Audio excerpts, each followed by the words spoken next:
Committee will come to order. Without objection, the chair is authorized to declare a recess of the committee at any time. As a reminder, members participating in a hearing remotely should be visible on camera throughout the hearing.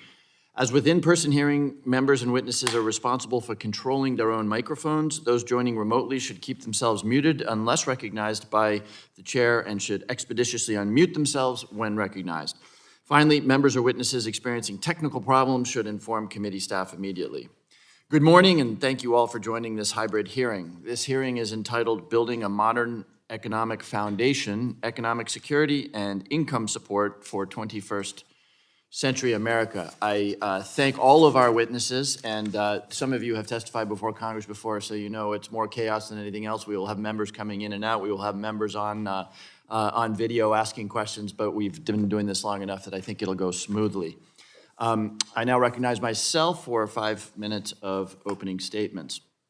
So the focus of today's important hearing is on economic security programs that assist low-income families and individuals. Colloquially, people talk about this as the safety net. Those programs which are designed to make sure that our consciences aren't violated in the wealthiest country in the world, contemplating people who are struggling with malnutrition, with the basics of living a reasonable and dignified lifestyle. These programs, of course, have a long history in this country, which is both good and bad. Some of the most transformational economic security programs started under FDR's New Deal, which created the Social Security Act and other programs to provide relief to the poor and the unemployed.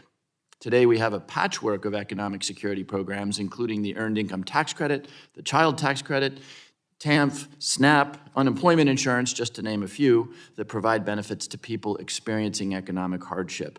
These programs help millions of Americans today living in poverty. In fact, and this is indicative of the breadth of the challenge here, over 70% of Americans report having benefited from economic security programs at some point in their lives.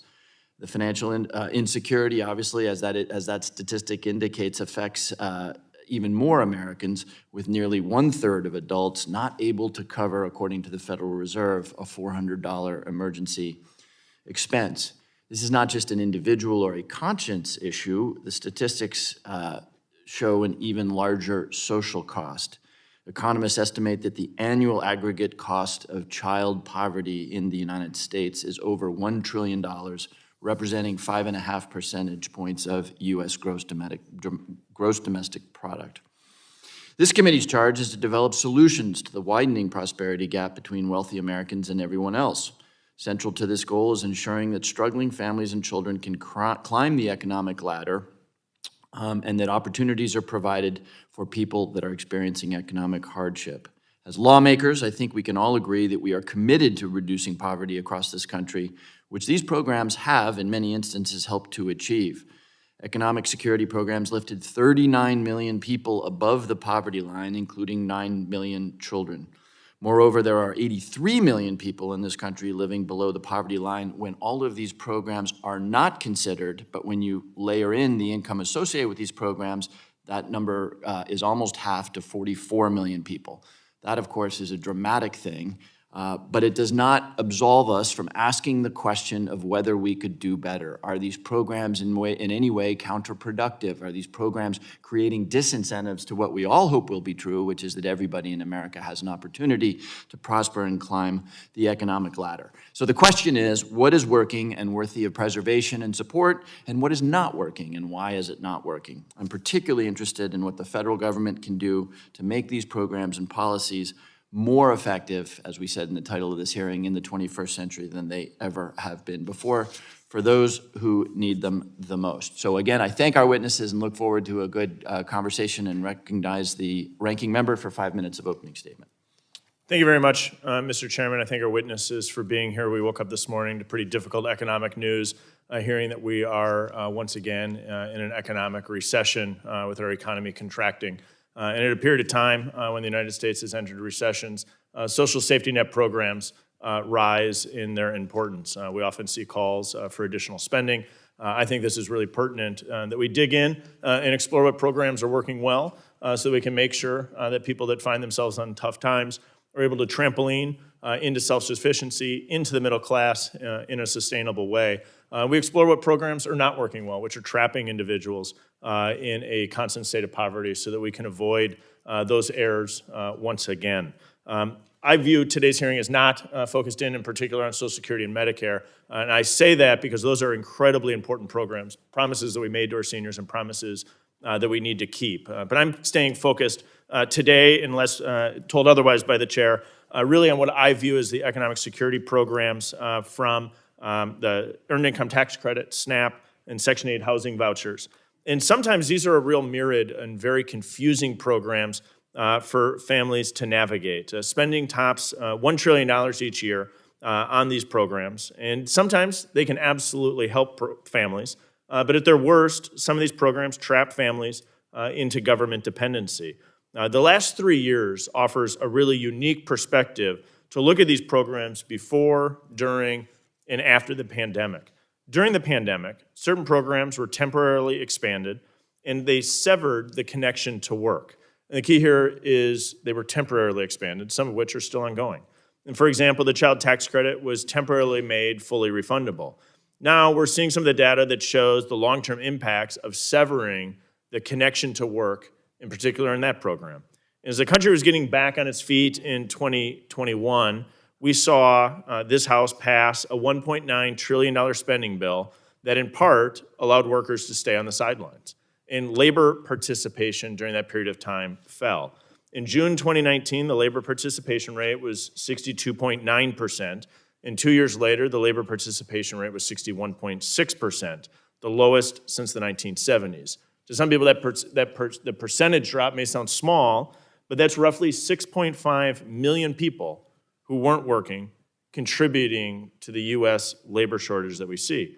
Let's look at another economic indicator. Data about unemployment insurance also shows some of the changes that were made in the summer of 2021.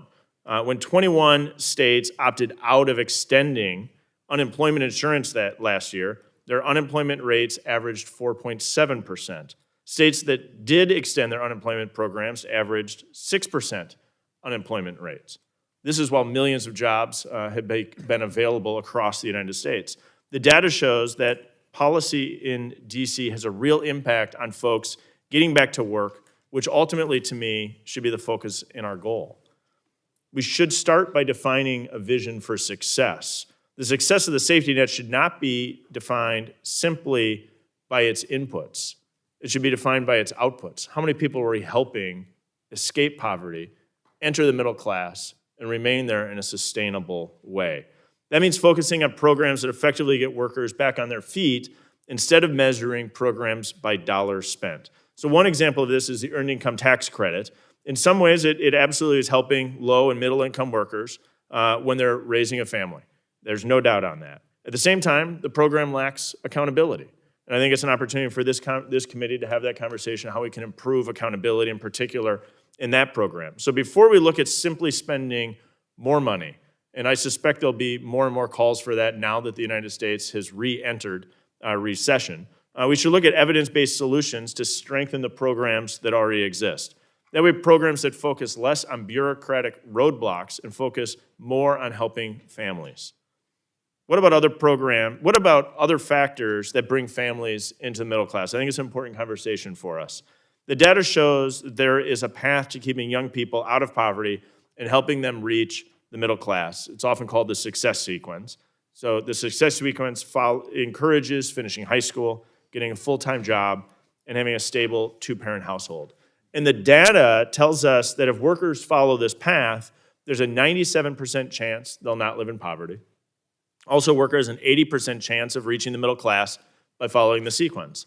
And this data shows that the answer for everything isn't always a new program or more spending.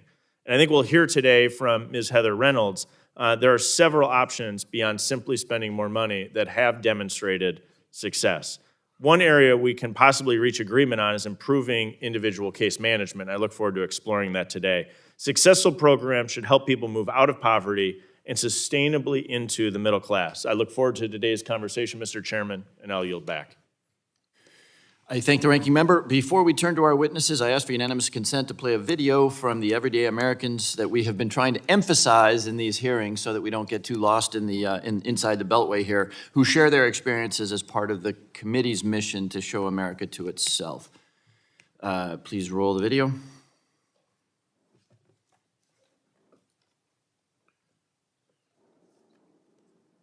My name is Angela Hill, and I am from Anderson out of South Carolina, and I am the founder of Journey Changers Scholarship Solutions. Journey Changers is a resource for high school students to be able to find resources to go to college with scholarships. My startup for Journey Changers started as a high school student trying to figure out what I needed to do to go to college. My mother was not in my life and my father was not in my life, so I had to learn how to do it all on my own. It made me feel stuck and hopeless. I realized that I was lost many times. I was able to use government assistance, such as the SNAP benefits and the unemployment benefits. At the time, I had 2 younger boys, and it allowed me to be able to afford the benefit of going to the grocery store. And then once I landed a job, I was able to say, okay, I don't need the SNAP benefits anymore. I don't need the unemployment because I have a full-time job. It was a building block for me. It is a resource to use to help make yourself better, make your life better, helping other students. I have realized that there were so many students now that were just like I was. There's still students out there that don't have the resources. They feel like they can't reach out to others and get the help that they need. I believe that the government can do a little bit more to provide what students need. I do appreciate the resources that are available, but I think there should be an extension to it. Given with what I've been through and what I'm doing now, I would say I am living my American dream. Not necessarily the American dream, but the dream that I have a passion for. And it's the dream that I will continue to live. I had struggled with drug addiction for like on and off for 17 years, and I became a mother at 18. And I wasn't employable. I wasn't, I couldn't hold a job for more than like a few months, and I just didn't have any drive in life.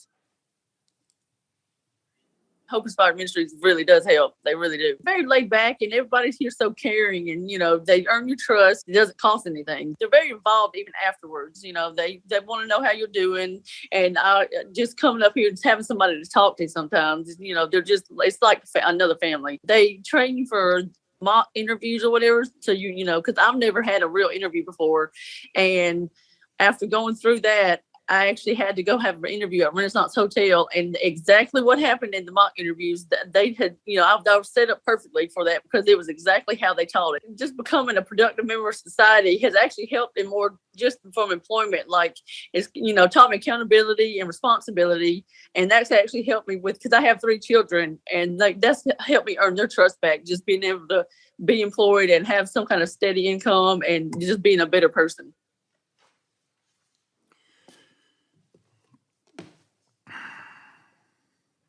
Thank you again. Now we welcome the testimony of our distinguished witnesses.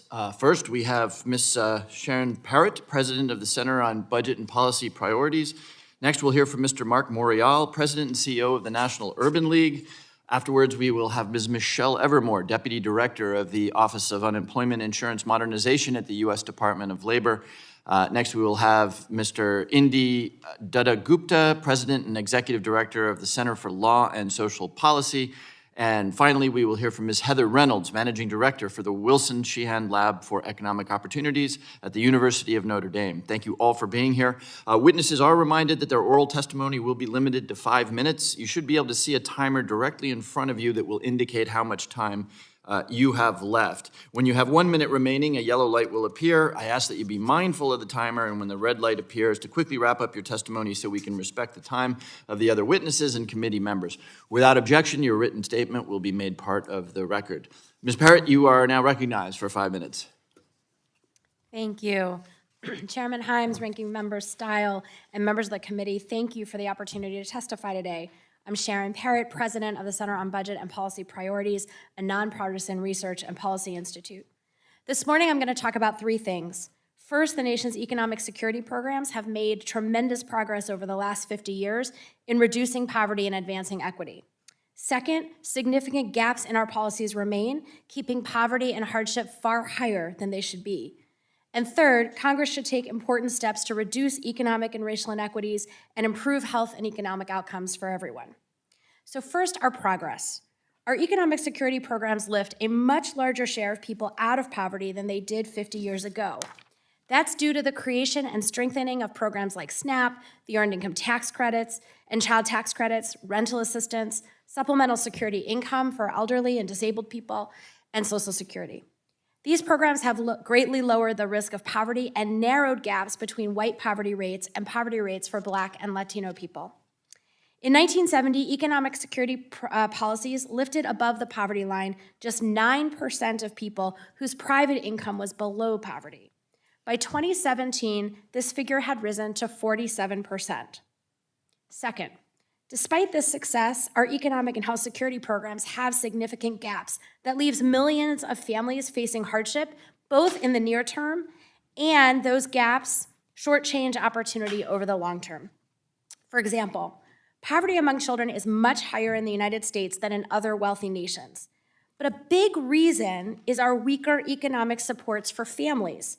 Countries like Canada, France, Germany, and Australia have child poverty rates quite similar to ours before accounting for government benefits, but much lower rates of child poverty once those benefits are counted. We simply do less, and our children pay the price.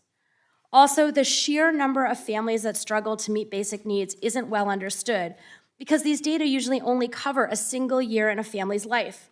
Looking over just 3 years, we see that many more people experience really tough times.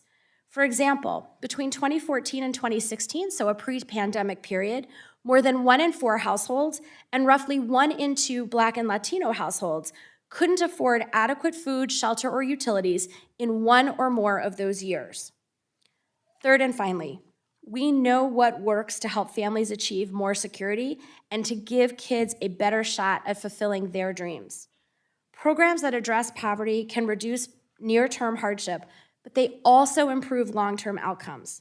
For example, strong research finds that children perform better academically and have better long-term health outcomes when their parents get help to make ends meet. And when people get access to affordable health coverage, they are healthier and less likely to have medical debt, be evicted, or face bankruptcy. There are a number of evidence-based policies, some of which were adopted temporarily in the pandemic, others of which are in place in other countries or states within the United States, that the nation should adopt that would improve well-being in the near term and the long term. Here are 4 examples. We should strengthen our unemployment insurance system to ensure that large numbers of workers aren't left out completely or left with inadequate benefits, especially low-paid workers. The workers left behind are disproportionately workers of color and women. We should do more to help families afford what their kids need to thrive. That means expanding the child tax credit so it provides as much help to the lowest income children as it does to middle and high income children, investing in childcare and preschool, and helping more families afford decent housing. Right now, 27 million children get only a partial credit or none at all because their families' incomes are too low. They include fully half of Black and Latino children, 1 in 5 white children, and half of children, regardless of race, in rural communities. We should create a national family and medical leave program so workers get needed paid time off to care for their families while staying connected to their jobs. And we should keep moving toward universal health coverage By extending the expanded premium tax credit, so ACA marketplace coverage is affordable, and critically important, by closing the Medicaid coverage gap so that the 2.2 million people with incomes below the poverty line who live in states that haven't expanded Medicaid can get health care. 60% of those in the coverage gap are people of color. These and other steps can build on our progress against poverty over the last 50 years, and importantly, help build a more equitable and prosperous future for the country. Thank you. Thank you, Ms. Parrott. Mr. Morial, you are now recognized for 5 minutes. Thank you very much. Good morning. Chairman Himes, Ranking Member Stahl, and members of the Select Committee, thank you for your invitation to me to participate this morning. I'm Marc Morial, proud to serve as President and Chief Executive Officer of the National Urban League, the nation's largest historic civil rights and urban advocacy organization. I also previously served 8 years as a mayor of New Orleans, as well as president of the United States Conference of Mayors, as well as a state senator in Louisiana. And in my early career was a staffer here in the House and an intern in the Senate. So with 92 affiliates serving 300 communities across 36 states, the Urban League provides direct services to more than 2 million people annually. Our work is informed by our contact, our service to people. One of the pillars of a great nation is our respect and care for her people. This is a great nation. To truly be considered an even greater nation, we cannot leave people behind. We must offer support and opportunity for all Americans, especially those who've been excluded and marginalized. The COVID-19 pandemic increased the need for support services across the country. This Congress and the President met the moment and expanded or created key programs such as unemployment insurance, SNAP, the child tax credit, rental assistance, the Affordable Connectivity Program, the Paycheck Protection Program, and I could go on. This broad and quick response prevented dire circumstances, including a potential severe depression, mass poverty, hunger, and homelessness to a degree that this nation may not have seen in modern times. Unfortunately, these programs are now on a path back to pre-pandemic levels or need additional funding to continue even as the effects of the pandemic persist. Inflation increases and the economy remains in recovery. As we continue to recover, we must ask, how do we meet people where they are? How do we target those who need support the most? How do we ensure that we're not helping people survive, we're helping them stabilize and strengthen their economic position? We have a series of recommendations, both programmatic and systemic. First of all, we believe that each program needs a comprehensive communications, marketing, and outreach campaign to ensure that eligible participants are, number one, aware of their existence, their eligibility requirements, and how to apply. The federal government needs to use every resource available, including television, radio, social media ads, and comprehensive in-person, landline, and online assets to meet this goal. As we stated in our plan for equity and inclusion in the broadband sector, many low-income families are not connected to the internet, and therefore when a program's entry requirements require the use of the internet, they are locked out. We must ensure that they have options for this. There also needs to be increased investments in community navigators, increased federal funding across the board to ensure that our economic security programs, and we need to address the root causes of much of our nation's need: wage stagnation, inadequate workforce development, and the like. As I close, I want to make one very important point. For 2/3 of Americans, their wages have not kept pace with inflation for the last 40 years. This is not just a question of the poorest Americans. This is a question of working Americans, working class Americans, Americans who are also in the burgeoning middle class. Their wages, their earnings, when it does not keep pace with inflation, they are forced to rely, to seek, to secure assistance through these programs. So these programs do not just serve the poorest Americans, which they do and must do. They also serve a broader sector of Americans. So we strongly urge that those programs that have worked, like the child tax credit, be made permanent, that the Section 8 housing voucher program be expanded so that every family who meets the income requirements can get the rental assistance that they need. Mr. Chairman and Ranking Member, I'm available for any questions that you all might have. Thank you, Mr. Morial. Ms. Evermore, you are now recognized for 5 minutes. You may need to turn your mic on, Ms. Evermore. We'll reset the clock for you. Okay, thank you. Thank you, Chairman Himes, Ranking Member Stile, and members of the committee for the opportunity to testify today.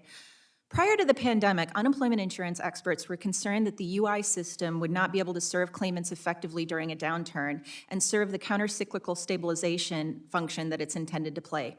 Fortunately, Congress passed pandemic-era benefits that expanded access, sufficiency, and duration, so the economic calamity tied to the public health crisis remained contained.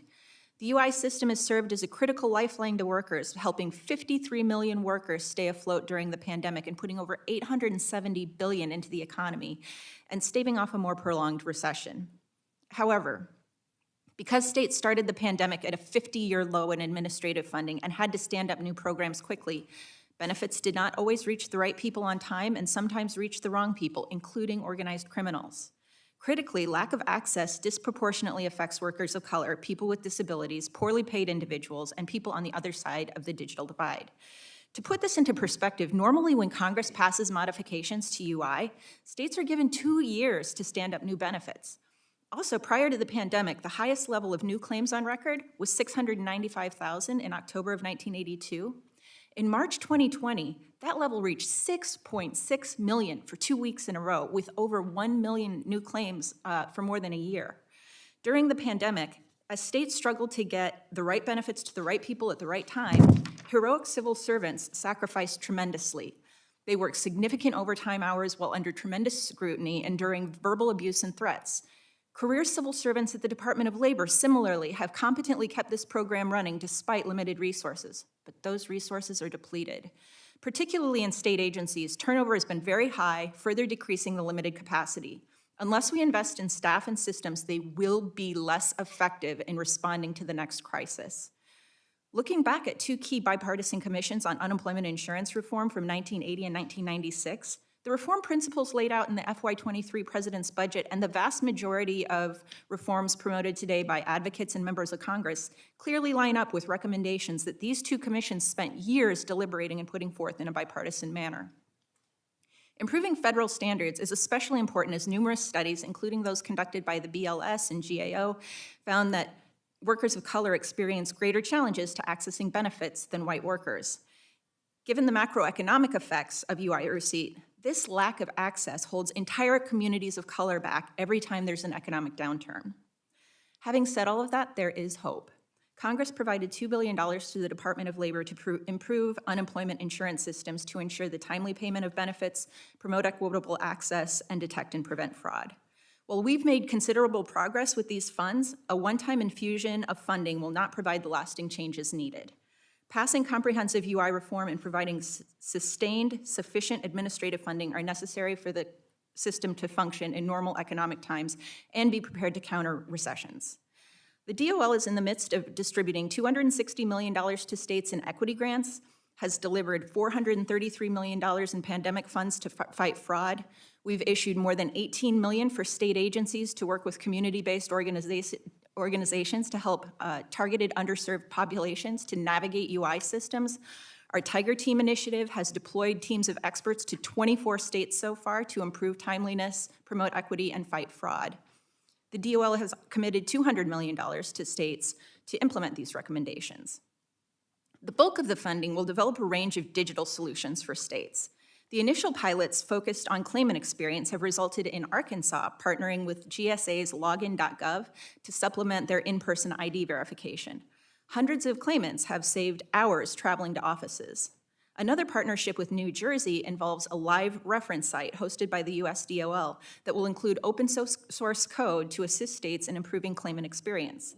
The department is planning the next round of pilots, which will continue to focus on optimizing both customer and state agency experience. The time is now for all of us to come together to ensure that we can deliver on unemployment insurance's tremendous potential. I look forward to both your questions and partnership moving forward. Thank you. Thank you, Ms. Evermore. Mr. Dutta-Gupta, you are now recognized for 5 minutes. Thank you, Chairman Himes, Ranking Member Stile, and members of the committee. My name is Indivar Dutta-Gupta, and I'm President and Executive Director of the Center for Law and Social Policy. I'm honored to come before this committee to discuss the effects of our system of social protection and how we can bolster it to ensure a basic living standard for all of us, in turn strengthening our economy and society. We likely all share a goal of ensuring widespread prosperity, good health, and overall well-being for people in the United States. Unfortunately, economic insecurity today is common, concentrated, and costly. In 2020, 9.1% of people, 29.8 million, experienced poverty as defined by the Census Bureau's Supplemental Poverty Measure. Between the ages of 25 and 60, more than 60% of people will experience at least 1 year in the lowest 20% of the income distribution. 2/3 of people will experience a year of unemployment or have a head of household experience a year of unemployment. At the same time, economic insecurity is also concentrated, disproportionately falling on groups that have been disenfranchised politically and economically. Groups facing greater risks include African Americans, Latinos, Latinas, American Indians, Alaskan Natives, immigrants, despite their greater employment levels, women, children, and especially young adults, but also people with disabilities, LGBTQ people, people who are formerly incarcerated, and people in certain neighborhoods and counties, especially many in the South. The consequences of poverty in America are overwhelming, imposing significant cost to people who experience it, undermining their employment and earnings, worsening their health, and exposing them to greater interaction with the criminal, legal, and carceral system due to policymakers' decisions to pursue a path of mass criminalization and mass incarceration. Child poverty in particular lowers tax revenues and increases undesirable public spending, in turn hindering our nation's economic progress. As Chairman Himes noted, annual societal costs for child poverty alone exceed $1 trillion a year, or approximately 5.4% of GDP in 2018. This begs the question, why do we have so much poverty in the United States? First, our highly inequitable economy simply doesn't do enough to prevent it. The United States suffers from an unusual number of low-paid jobs, with the share of full-time low-paying jobs ranking as the 39th worst out of 42 peer nations. This extraordinary prevalence of low-paid and often unstable jobs means that many adult participants in programs supporting a basic living standard are very much working, but paid too little to make ends meet. Second, our social protection system is too modest for the actual risks people face today. When President Franklin Delano Roosevelt enacted the Social Security Act, he observed that a system of protection is necessary to guard against the hazards and vicissitudes of life.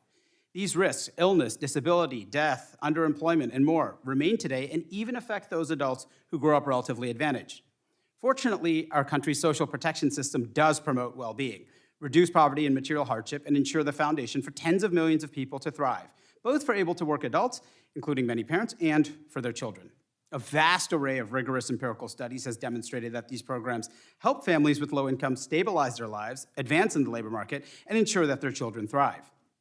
Even as these programs can be highly effective, they fall short. In particular, our social protection system could be strengthened by making permanent recent expansions of the child tax credit and earned income tax credit, closing the Medicaid health coverage gap, fully funding housing assistance, establishing a comprehensive national paid family and medical leave program, expanding assistance for childcare and long-term care to meet families' needs, modernizing unemployment assistance, establishing a large-scale national subsidized jobs program that particularly reaches our youth, and ensuring that immigrant and mixed-status families can access federal support.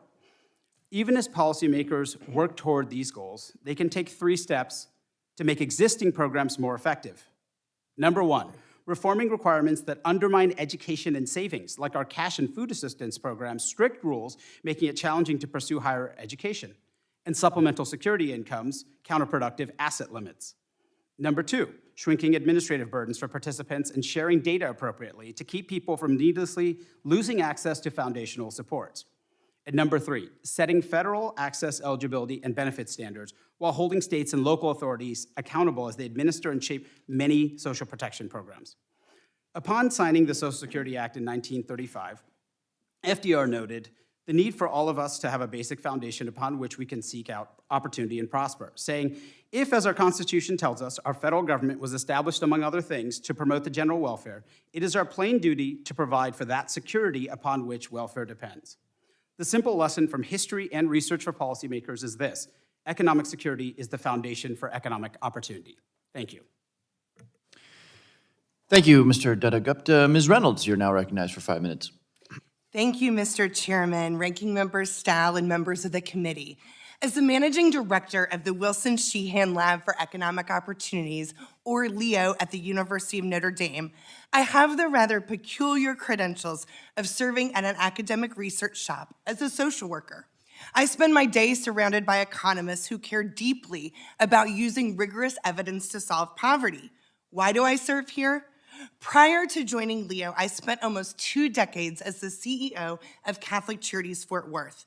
The clients we had the honor to serve are people who taught me about poverty. They taught me about struggle and strength. And they taught me about what an incredible disconnect exists between policy and on-the-ground work. It is through that experience that I learned my first lesson in poverty-fighting work. The faces of poverty all look a bit different. Take Marcia, a single mom with 3 children, living in a place that no one should ever call home. Over $800 a month, yet her rental had no running water. Her $10 an hour job didn't cut it. Or Simon bravely served our country in the Iraq War. Simon began self-medicating his trauma with drugs, and after getting caught, went to prison. Or Ali. Ali will never hear the word Taliban without falling to his knees, because the Taliban killed his family. At 16, he was brought to the United States wearing the label of unaccompanied refugee minor and lived in foster care. Or Randy, a young adult who is significantly disabled, yet able to work. His mom can't afford to get him to and from a job. Each of these individuals wants upward mobility. Getting there, though, is a whole different story. Which brings me to my second lesson. If the faces of poverty all look a bit different, then maybe the solution should too. What I think most of us want across partisan aisles is Americans to have a life with a good job, good home, good schools. Solutions to get to this are often reduced to simplistic framing of give cash or get a job. They don't cut it. Solutions must meet people where they are and help them on a path, often that takes several years and multiple supports. For Marcia, she needed childcare and support so she could get credentialed to earn higher wages. Simon needed mental health services in a home. Ali needed help completing his education. Randy needed a job that wanted him and transportation to and from it. Which brings me to my third lesson. Comprehensive approaches must be key to solving poverty. In my role at LEO, I have the privilege of seeing the most innovative poverty fighters that realize decades of business as usual have left them with a scant understanding of what works. It's not all that easy to run a social service agency and bring in researchers to run randomized controlled trials to test if what you pour your heart into actually works. I'm talking about causal evidence building, the kind that tells us the direct effect of programs on the intended outcomes they're attempting to change. The evidence points to comprehensive services. The Goodwill Excel Centers aim to provide adults with a high school diploma, surrounding them with supports. But does it work? In comparison to those who do not get this program, students are 11% more likely to be employed in the formal sector, and earnings are 39% higher. Take Catholic Charities Padua, which provides holistic case management to move people out of poverty. Does it work? People experience a 25% increase in work. For those not working at the time of enrollment, a 67% increase. Or take student success programs. 2/3 of students enrolled in community college do not achieve a degree within 3 years. The issue is not access, it's completion. What happens when you comprehensively support a student? 8 model programs have been rigorously tested and show tremendous gains in completion. Which brings me to my final lessons. Programs must be backed by evidence that they work. The war on poverty started almost 60 years ago, and we're fighting the problem with over $1 trillion a year in largely the same ways, without knowledge of what works and for whom. Yet for some reason, we trade the quest for data-driven solutions with well-intentioned efforts or value-espousing ideas, all on behalf of the poor. We then scratch our heads and wonder why upward mobility isn't possible for a good number of Americans. Policy must demand that we test what we're doing for the poor, understand the causal impact of every dollar, use that evidence to double down on what works, stop doing what doesn't, and where we find gaps, keep building evidence. People living in poverty deserve programs that work. Evidence honors their dignity. Marcia, Simon, Ali, and Randy all present unique needs that require different solutions. Evidence gives power in our fight against poverty. Thank you. Thank you very much, Ms. Reynolds. I now recognize myself for questions. I've got a couple of big questions without a lot of time, so I'm going to ask for fairly snappy answers. The first question I have, the ranking member made reference to this in his opening statements, and it's an argument that we have in this building a lot, which is, do these programs create a disincentive for work? Now, I've heard a lot that the economic impact payments, that expanded CTC, suppressed the labor participation rate. I don't see that supported in the economic studies, but I'm open-minded about what those of you who marinate in economic statistics can tell me about that. Is there clear evidence that narrowly speaking, the COVID aid suppressed employment, because obviously there were some other things going on, like a pandemic, but also more generally, where and if is there an effect where employment is suppressed by cash aid? I think we have to look at the economic numbers. Right now, unemployment is at 3.6%. It took a minute for the recovery to take place, but compare the recovery post this economic downturn to the recovery post the 08, 09, and 10 downturn. It took far longer for the unemployment levels to come back down. And so in a moment, there were suggestions that higher unemployment somehow disincentivized work. What our experience showed is that it was something different. It was childcare, it was transportation, it was schools not being open, it was a impact particularly on lower wage workers, particularly women, who had to make a choice between childcare and going back to work. However, look at where we are today. The unemployment levels have come down precipitously in this country. So I think that we have to be very careful making the exception, meaning a person here or a person there, who may choose to game the system, the rule, when there's no evidence to suggest that. So I think the evidence shows it took a minute for the labor market to recover, but that the circumstances were not, if you will, the fact that the enhanced unemployment was keeping people out of the workforce. I think. Thank you, Mr. Morial. I got a bunch of other questions, so let me just tie this one up with, are there any other witnesses? I guess what I'm looking for, is there any academic research that suggests that the existence of these programs does in fact create a disincentive to employment? Mr. Gupta. Hi, thank you, Chairman Himes, for the question. While there is some research showing that some parents in particular, but some other adults might modestly reduce employment and earnings, the overall body of research shows quite clearly that programs like Medicaid, SNAP, Head Start, for the second generation especially, dramatically increase their labor market outcomes, their educational outcomes, and there are programs like paid family medical leave in the state of California in particular, and the earned income tax credit, and others that quite clearly increase some people's work. There's even some evidence of that with Medicaid for the same generation. So looking holistically at these programs, as a ranking member Style used the metaphor of a trampoline, they absolutely are a trampoline. Okay, yes, Ms. Reynolds, quickly. And the only thing I would add to that, though, is like take Marcia, who I talked about in my testimony. She was on SNAP when Catholic Charities Fort Worth found her, but it wasn't SNAP that trampolined her. SNAP helped meet a very basic need for her and her family, which was important. But what trampolined her was the services she was getting at Catholic Charities Fort Worth, Padua, that was helping her get on a journey, navigate the complexities that she was dealing with, and put her on the path out. So I think it's But in that particular case, it sounds like you're saying that the Catholic Relief Services was the thing that made the difference, but it also sounds like you're saying that SNAP was a pretty critical foundation for her. Catholic Charities is what made the difference. And I would say, yes, there are times where public benefits is shown to really help somebody.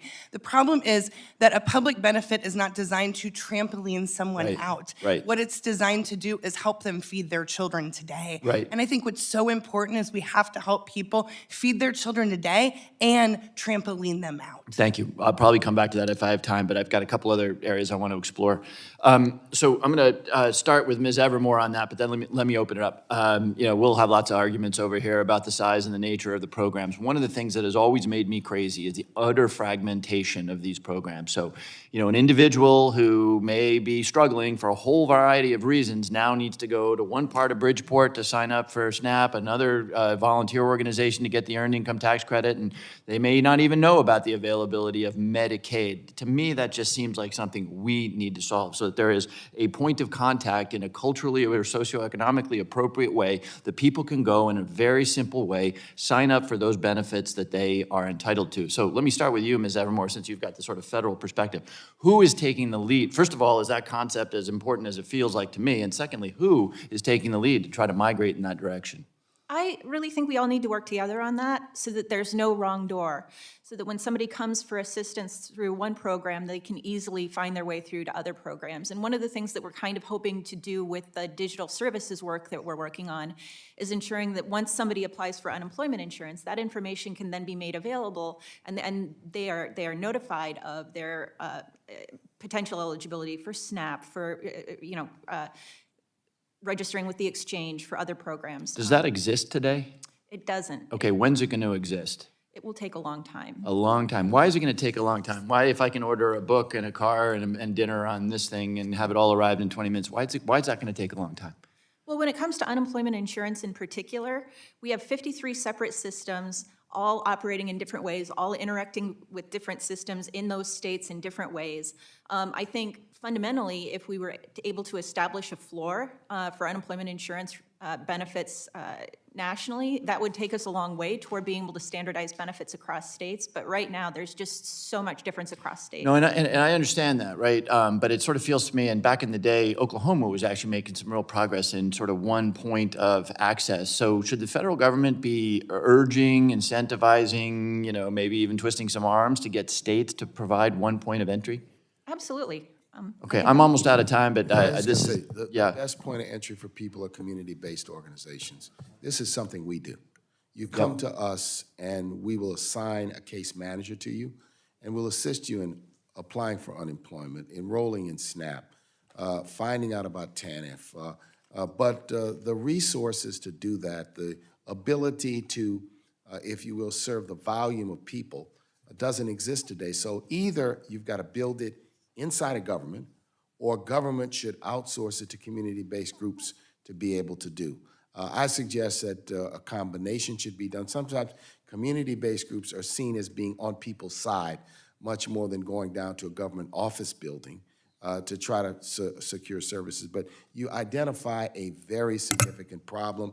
In the long run, a comprehensive, if you will, website or social platform that is comprehensive in nature could be helpful. But I think, as Ms. Evermore talked about, when you have 53 separate systems and you have this fragmentation amongst both federal departments and state agencies, it's very difficult to be able to do that. So I think in the short run, a focus on the community-based model will Thank yield you. the best benefit. Thank you. I've gone way over my time, so I may come back to this if we have the opportunity, but I will recognize the ranking member now.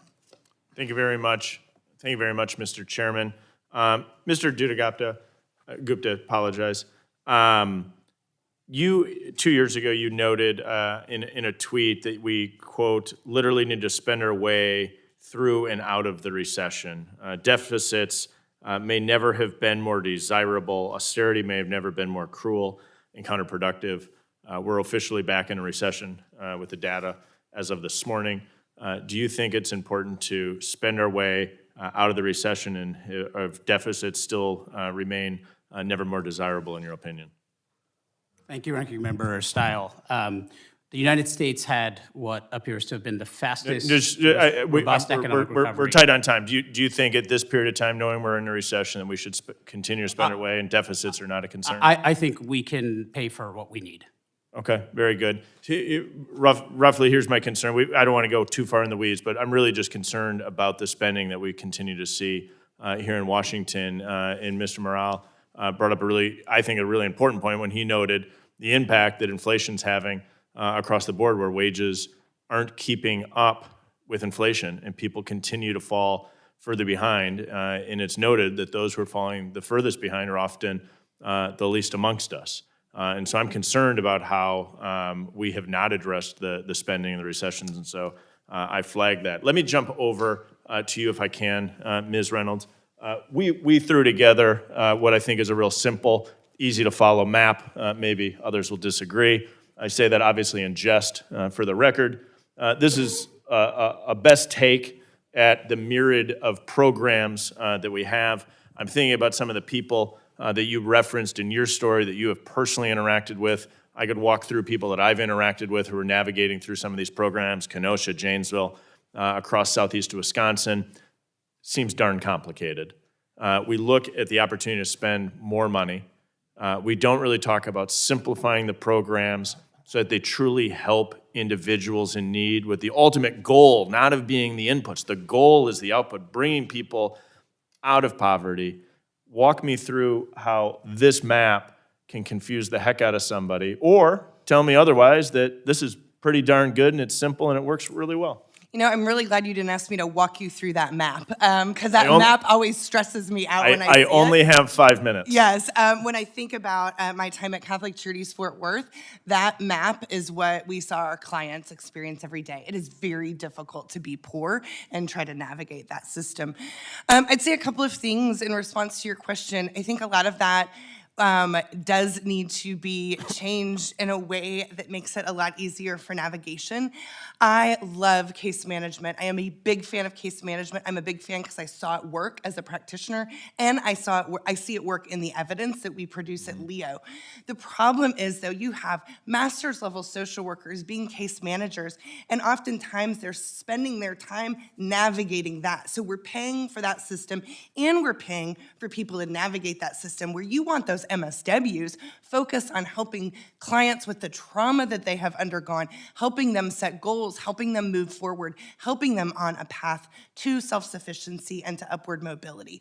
We need many things on that map. We need it easier from the point of view of the people, not from the point of view of the programs. Could you walk me through a program that you think has limited bureaucracy, that works well, that is a little more simplified, and maybe point out one that might be at its worst that this committee should look at and say, boy, could we simplify this? Yeah, I think always one of the best examples of anti-poverty program in the United States is the refugee program match program. I think that is a program that you will find on your chart that is extremely streamlined. It's a place where community organizations are leading those programs and receiving those federal funding, but their job is to comprehensively support the refugee family that has arrived in our country. We've done it there, and you will see high success rates in that population. The evidence keeps pointing to comprehension, and programs that can do comprehensive services are what we see works. Knowing kind of the economic environment we're in, we talked about the inflationary environment. I have grave concerns about the recessionary environment we've now confirmed that we're in, as the pain people are feeling. How will people's dependence on some of these social programs change in the weeks, months ahead? Yeah, for sure. I mean, I think some of the people in poverty, and then also our providers that we have the privilege of working with at Leo, are going to be hit hard by what we see right now. What I would really say, and this is from my past experience of a provider and dealing with the 2008-2009 situation, is you've got to, as a provider, meet people where they are. You've got to meet them with their basic needs. Maslow's hierarchy helps us understand that is really important. But we can't stop there. And I remember as a provider, we use that as a time to meet people where they are, but then also people who were out of work, people who were in situations, that was a time we got them skilled up, we got them credentialed. So when things lifted up and jobs were available, they were positioned really well, not just to have done better in their poverty, but actually to have a way out. I think if we look at evidence that has been created by many projects that have been focused on community college success and completion, NPower, Goodwill Excel Centers, Catholic Charities, Padua, we will see that a comprehensive long-term look at this is really what can make a difference. Thank you very much. I appreciate your passion. I think we, and the energy across the board, I think we all share a similar goal to help people who find themselves in challenging times. We obviously sometimes disagree on the policies. I appreciate being here, Mr. Chairman. I'll yield back. Gentleman yields back. Ms. Kaptur is recognized for 5 minutes.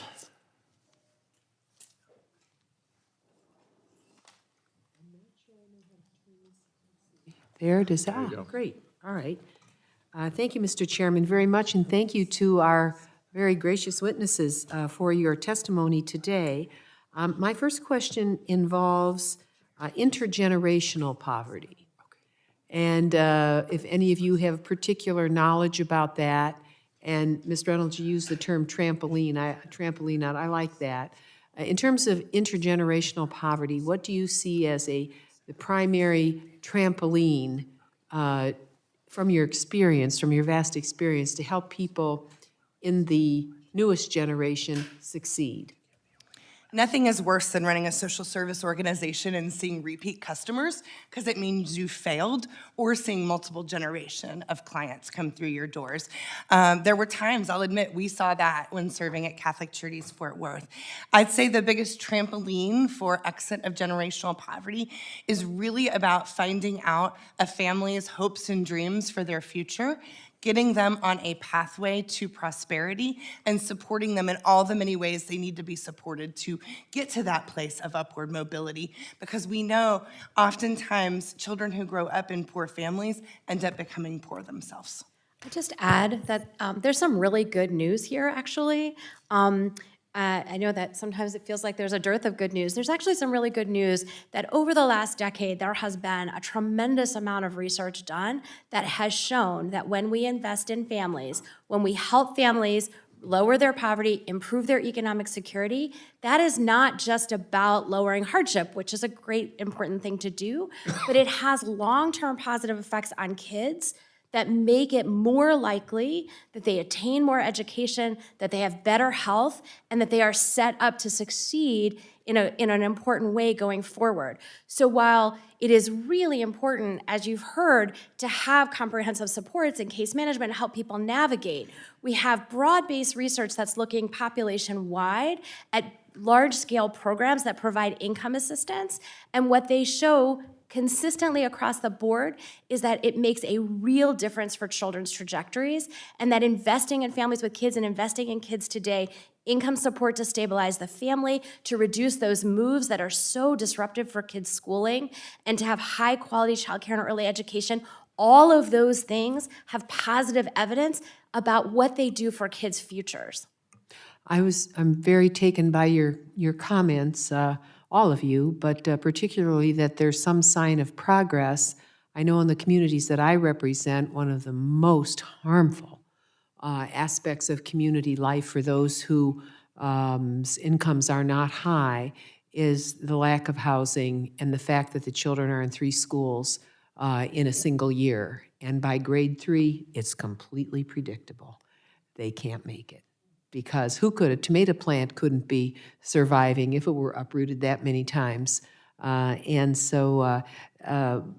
Morial, I'm impressed with your testimony as well. I like your idea of community-based supportive services and of advice.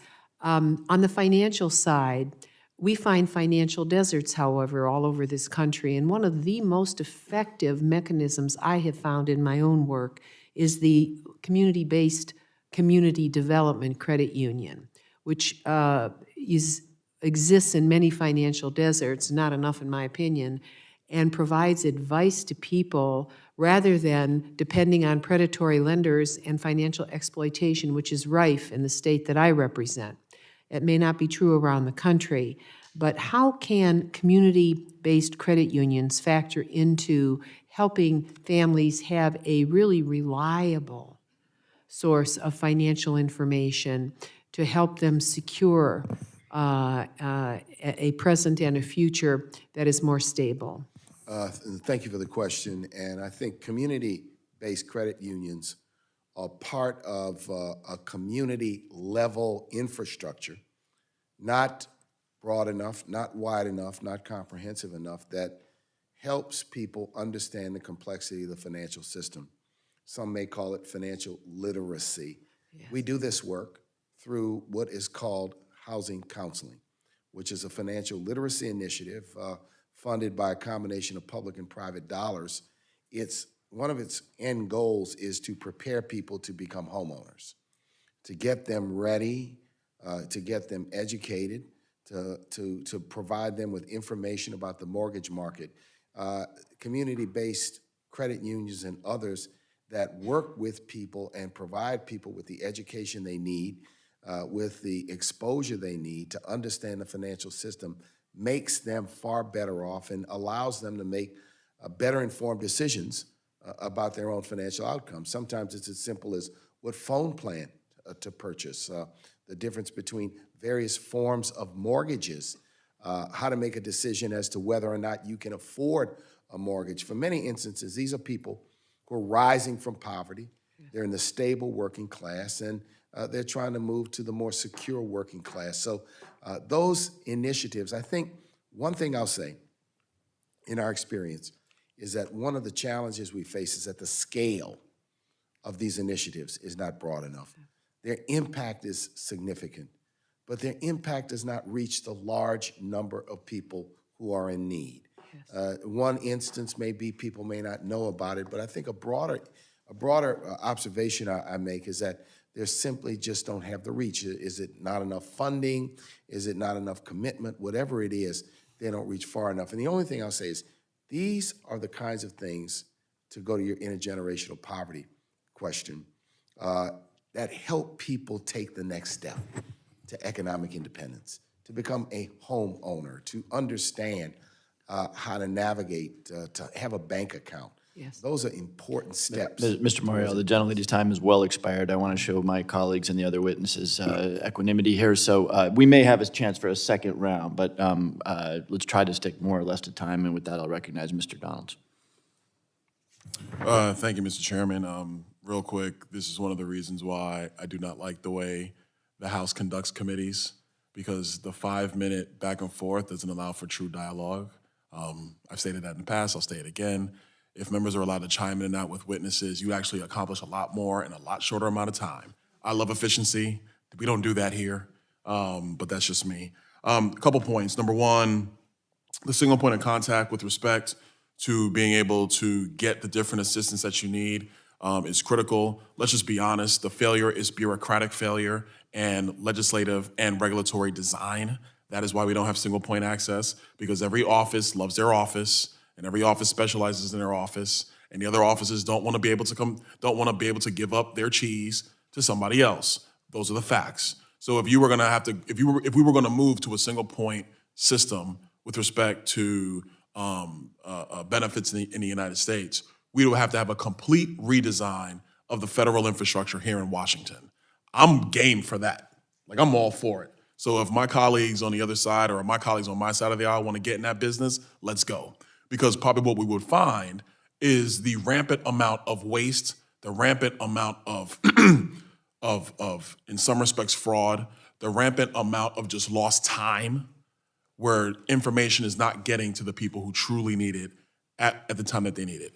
You're talking to, listen, when I was growing up, Section 8, yup, WIC, yup, food stamps, I don't say SNAP, I say food stamps because I had the book. You ripped the thing out and that's what you took. I had that. So I've been through that. I know exactly what it is. My mother went through those steps in order to keep things afloat for us when I was going through middle school and high school, to then be able to matriculate and do all the other things we were able to do. So I'm fully supportive of single point. We should be doing that, but my colleagues need to understand that's not a talking point. That's a serious restructuring of the federal bureaucracy, something that is long overdue, something that we've never really done because that's Washington. A couple of quick things. Mr. Morial, you talked about financial literacy. I would argue, and I agree with you 100%, I think that the banking community and the financial community is in lockstep agreement with you. And I think people need to understand financial literacy, what it causes. It brings more Americans into the fold to potentially be customers. So let's be honest, that's what's in it for the financial community. But it's critical to unleashing the economic aspects of Americans. In my state, we've started the process of making financial literacy be a part of graduating high school. we should go significantly further. It should be taught, in my view, your last 3 years of high school, because those are the building blocks every American child needs to be successful in the country going forward. My concern, and Ms. Parrott, I'm gonna come to you. My concern with some of the policy proposals is that as of this morning, we are now in a recession. And I know that there is debate amongst the economic community about what has caused our current economic situation. But I know full well, going to a 7-Eleven in my district at the end of the pandemic, depending on when you want to mark that, but at the start of expanded UI, the people were offering $500 for you to come in and apply at a 7-Eleven. $500 just to come in and apply. That was happening all across the United States. 7-Eleven, McDonald's, Popeyes, whatever you want to call it. There were not enough workers showing up to actually do work. And so the economic situation, my concern with some of your policy proposals that it creates is that you are actually providing cash assistance directly to individuals, but there's no exchange for productivity in the economy. And if you have lower productivity in the economy, you have lower product in the economy. And if you have lower product in the economy and lower productivity in the economy, even though you've addressed the cash needs of individuals, you then create an inflationary pressure in an economy, which actually then unwinds the wage gains that you might see at the lower end of the economic spectrum, because now their wages are basically lost because product costs are much higher. I don't know if you want to comment on that in my last 40 seconds. Sure, I'll just say a couple things. So the first thing to say is that labor force participation actually has rebounded quite strongly. It did take a while. There were lots of reasons for that, but there were lots of concerns about labor force participation. We're back very, very close to pre-pandemic levels, and it's really important to look at labor force participation among working age adults. As the population ages, overall labor force participation, when you look at everybody, including older people, is going to trend down. But when you look at labor force participation among prime age adults, 25 to 54, you see we've really rebounded in important ways. That's one thing. The second is there is a balance. We need to make sure that the lowest income kids have what they need so their families are stable, they have food on the table, a roof over their heads so they can thrive. And at the same time, we need to put those building blocks in place that help people succeed in the labor market. That's what people want. It's not as though that's not what they want. And in fact, when we do things like combine the earned income tax credit, that where you get more as you work more, childcare so that people can afford to go to work and know that their kids are well cared for, and family and medical leave, which is tied to employment, those are things that can help people work, and we can do those things while also making sure that we don't have children mired in deep poverty. Thanks. Quick point, Mr. Chairman. I hope we have a round two. I agree with my colleague from Ohio. We shouldn't be uprooting kids every single year. That's why we should be going to school choice, so parents can actually pick the academic environment for their kid and they don't have to move them. I yield back. Gentleman's time has expired. Ms. Moore is recognized for 5 minutes.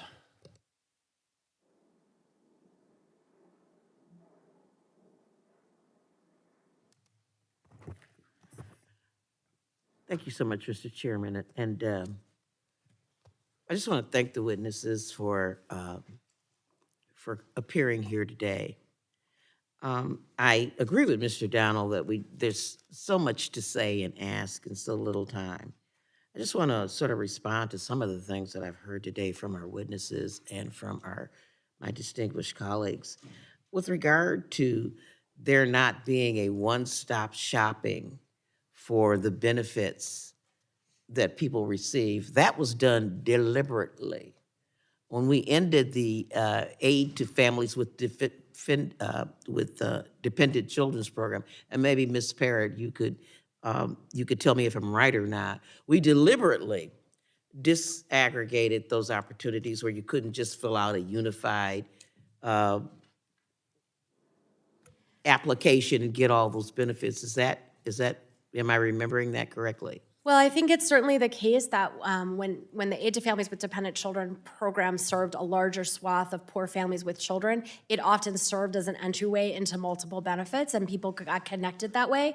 I will say that, there is some innovation and progress out there at the state level where states are doing more. Some states, not all the states, are doing more to help people connect to multiple benefits through portals, through single applications, and through the use of technology. So we are a long way away from lots of doors that all get you everything that you need, for sure, but there are some bright points out there. Thank you so much. And, Mr. Morial, I really do want to thank you for appearing here today, and I'm going to ask you some questions related to other testimony that has been made. We've heard a lot from our colleagues about the workforce participation rate and people not wanting to participate because we've given them stuff like unemployment compensation, that somehow we are incentivizing people being lazy and so on and so forth.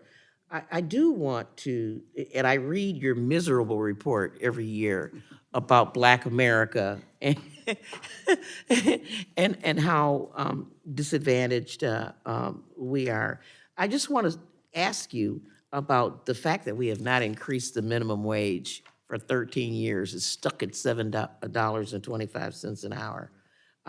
In addition to the earned income tax credit really not being adequate. As a matter of fact, I was fact-checked by this, and the Center for Budget and Policy Priorities was one of the agencies that sort of backed me up, that we're taxing people into poverty. Some people are so poor that the amount that they pay in payroll taxes and other taxes, they're actually taxed into poverty.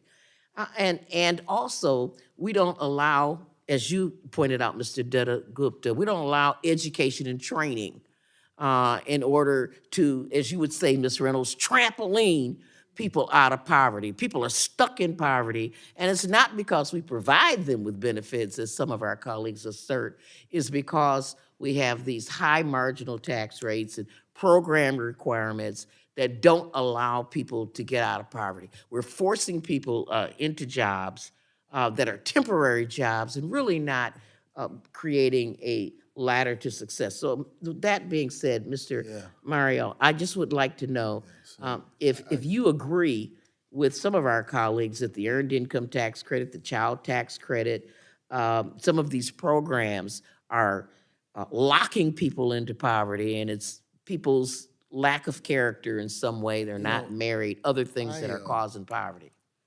I categorically reject that thinking. Oh, okay. And I'll tell you why I categorically reject that thinking is because I've been around a little while. It's part of a cruel stereotype that just seems to circulate. And the stereotype is cruel, somehow that people are lazy, that they don't want to work, that any way to game the system, they'll take advantage of it. It's cruel. It's time to end that kind of stereotype. It's the same thing as if we said that all wealthy Americans are greedy and own yachts and want to game the stock market. We need to discontinue that. Having said that, you're right. The fact that the minimum wage has not been increased by this Congress now for more than 15 years is an outrage. Let me let Mr. Gupta finish. I just want to ask about inflation. Is it true that this inflationary and maybe recession that we're entering in is caused by the American Rescue Plan, our saving people from catastrophic poverty, the earned income tax credit, the child tax credit, the checks? Is that what the cause of the current inflation is from your point of view? Representative Moore, thank you for the question. There are a number of causes, and there are a number of solutions that Congress itself, rather than the blunt instrument of the Federal Reserve, I think can address inflation through. I will just note that the American Rescue Plan did lead us to the fastest economic recovery, jobs recovery of pretty much any country entering the pandemic, certainly any rich country. And the counterfactual of not having passed the American Rescue Plan would have been quite devastating as well. We took over 84 months after the last recession to close the jobs gap, meaning creating enough jobs for people who lost them and new people entering the labor force. This time, it's taken us about 28 months. And that is absolutely life-saving and has promoted the livelihoods of folks. But we can still address inflation going forward, thinking about things like the cost people really face for childcare, for long-term care, et cetera. That's called a gavel. So I was wondering, without objection, Mr. Chairman, could Mr. Gupta, for the record, submit his assertion that we're 39th out of 42 among OECD countries, I presume, in terms of having the worst jobs? Without objection, so ordered. Again, we may try votes dependent to do a second round. I understand that 5 minutes is constraining. And by the way, so the witnesses know, 3 of the members of this committee are also on another committee that is voting right now. So us going back and forth is not rudeness to you, but trying to serve on 2 committees at once. With that, And Mr. Chairman, I just would like Ms. Reynolds to get a little bit more energized and a little bit more. The gentleman from Ohio, Mr. Davidson is recognized for 5 minutes.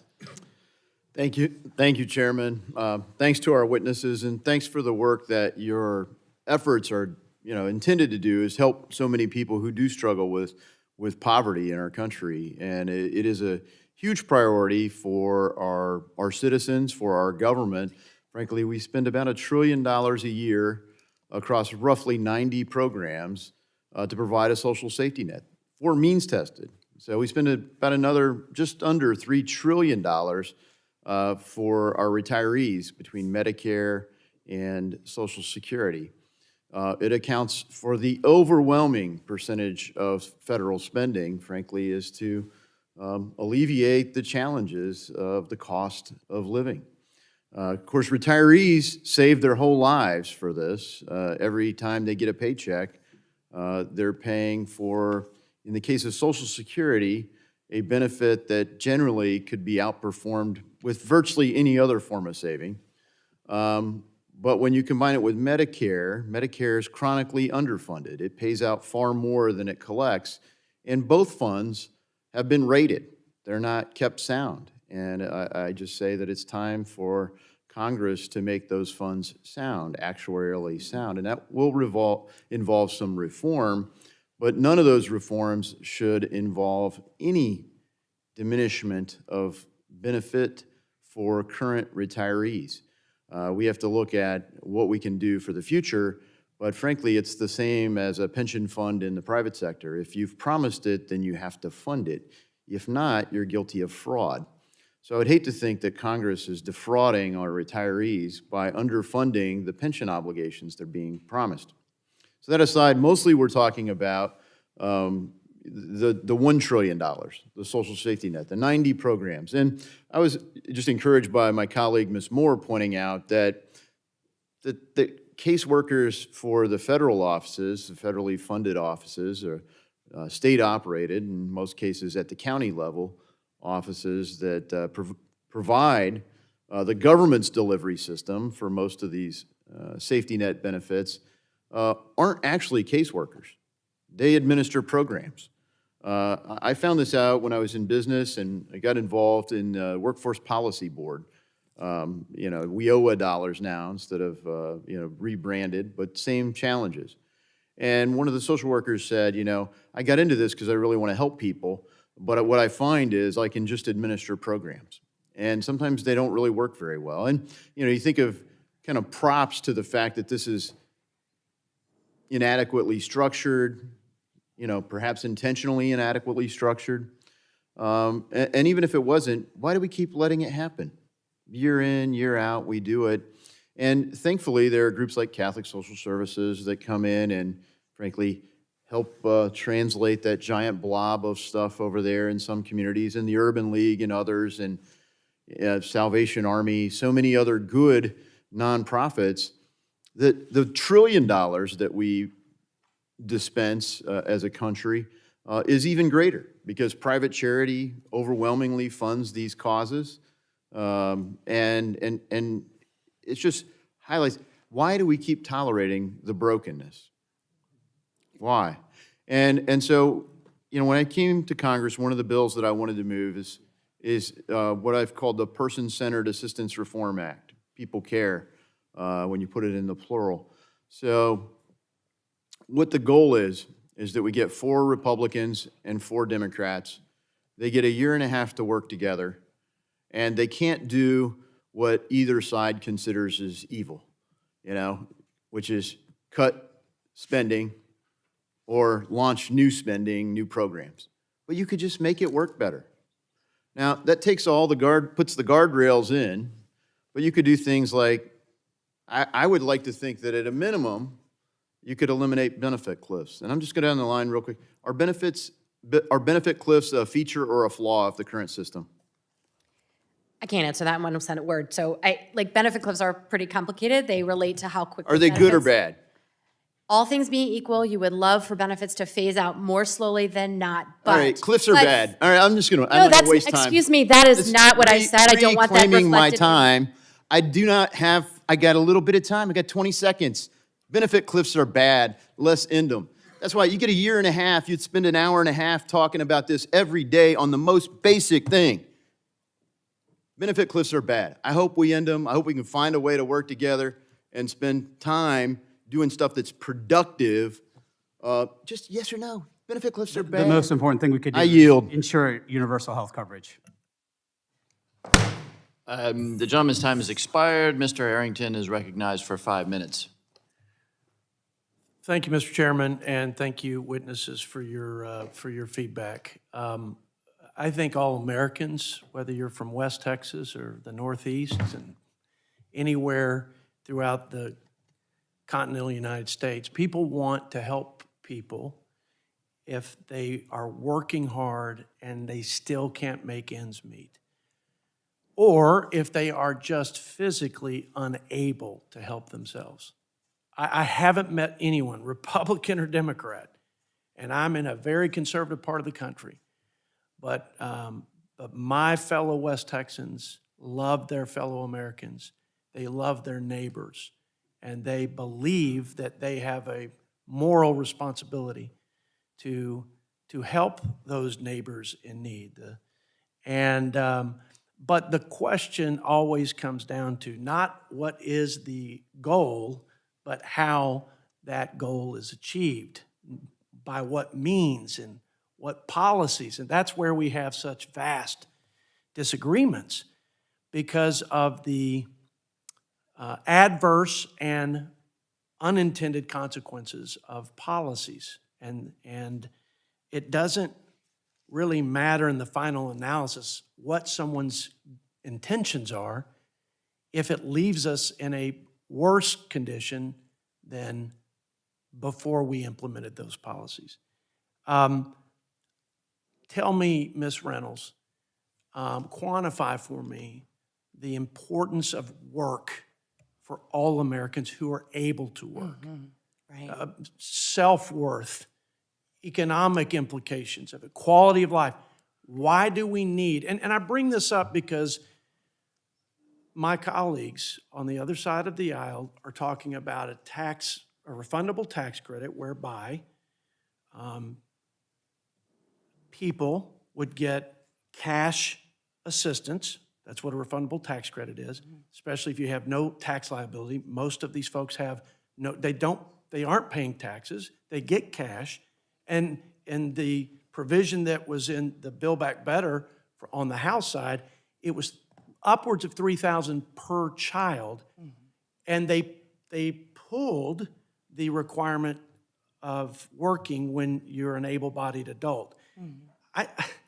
I just don't know how we could disagree on that. And I'm trying to be open to many of my colleagues' suggestions on how to end poverty. By the way, just a side note, I also can't believe we've spent trillions of dollars as a nation starting in the 60s when we had this burgeoning welfare programs to fight the war against poverty, only after trillions of dollars to end up with relatively the same poverty rate today. So just please, Ms. Reynolds, talk about the dignity, the importance, and the many manifold blessings and benefits of incentivizing people to work when they can. Right. I mean, I think, most of us would agree that work produces an incredible amount of dignity for all of us. I would specifically, it brings to mind a client we worked with at Catholic Charities Fort Worth. Her name was Perla. Perla came through our doors unable to make ends meet. We helped her in that current situation of what she was dealing with, but then we wanted to work with her to put her on a journey out of poverty. And Perla's dreams was so beautiful. Her dream was a black suit, and the reason her dream was a black suit is because at the end of the night, she wanted to be sitting at the table with her husband and son, proud of going to work and what she had accomplished that day. But the journey to get to that black suit for Perla wasn't as easy as, go work, Perla. We got her 3 jobs at Catholic Charities. It was finally the 3rd one that stuck, and the reason it took 3 tries is because Perla would place her son in a child care arrangement, and she would just cry because she didn't feel like he was safe.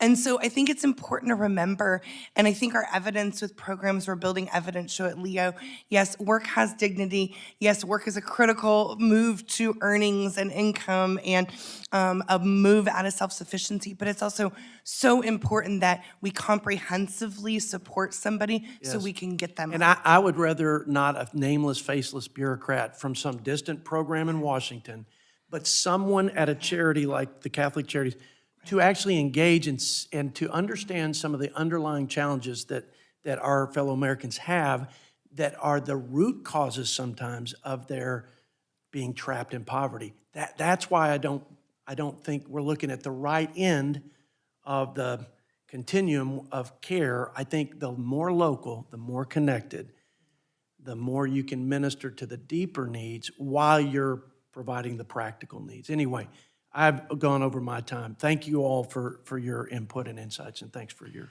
answer. Gentleman's time has expired. Ms. Jacobs is recognized for 5 minutes. Well, thank you, Mr. Chairman, and thank you to all the witnesses for being here. I know the chairman asked about fragmentation and our current social safety net. Millions of people benefit from that social safety net each year, but as you all have testified, there are some real gaps in it. And so I wanted to ask, Ms. Parrott, if you were to reimagine the U.S. social benefit system from the ground up, what would it look like? Thanks for that question. First and foremost, I think if you were really starting all over again, you'd make sure that people had, that we had a system where people had enough income, that they had enough cash assistance, had enough cash income to supplement their low wages when they're able to work, and to fill in when they aren't able to work.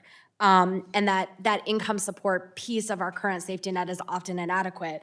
But the reality today is that we have many effective programs that are delivering important help to people who need it, as you've said, and there are gaps. And so I'm a little bit of a pragmatist, which says, how can we take our current system and move it to the next level so it does more to help people?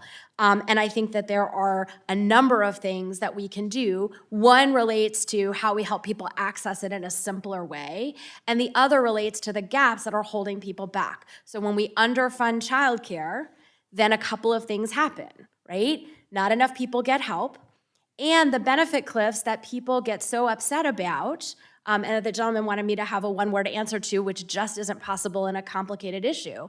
But we have benefit cliffs in childcare because we underfund the system, and so we have hard eligibility limits because there just isn't enough resources to go around. So I am all for having benefits more slowly phased down as people's incomes go up, but that costs more, not less. Mr. Gupta, same question to you.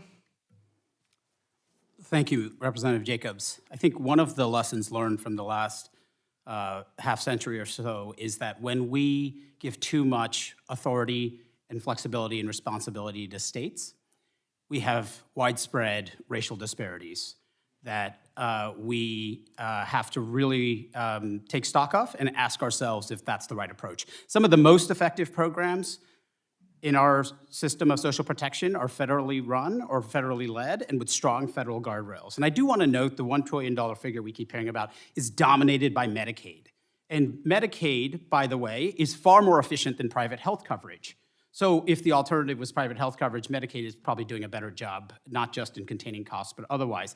And finally, if I could just note a great example, the child tax credit, federally administered program, it has returns about 8 to 1. So if I told you you could have a risk-free investment with 8 to 1 returns because it was fully refundable going to the very poorest kids, I would hope that we would all say yes. And we should value work, but we also have to value care. And people are providing tens of billions of dollars of unpaid caregiving in their families, and we need to start valuing that.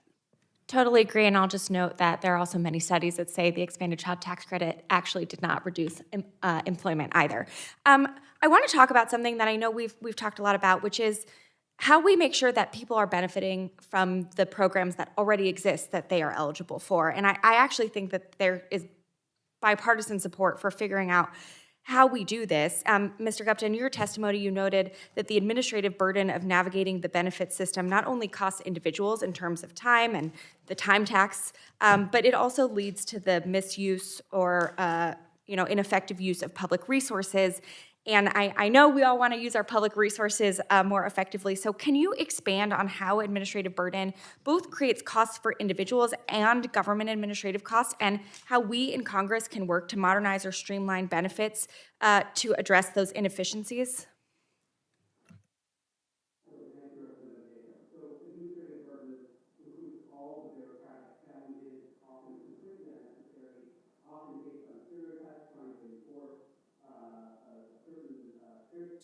Definition of deservedness, and they require participants, applicants, people who often are turned away, to go through lots of hoops. They require enormous administrative resources, even small things like checking for asset limits or asking people to document their income in general on such an ongoing basis can bump people off of benefits when they're trying to advance, when they're trying to do the right thing.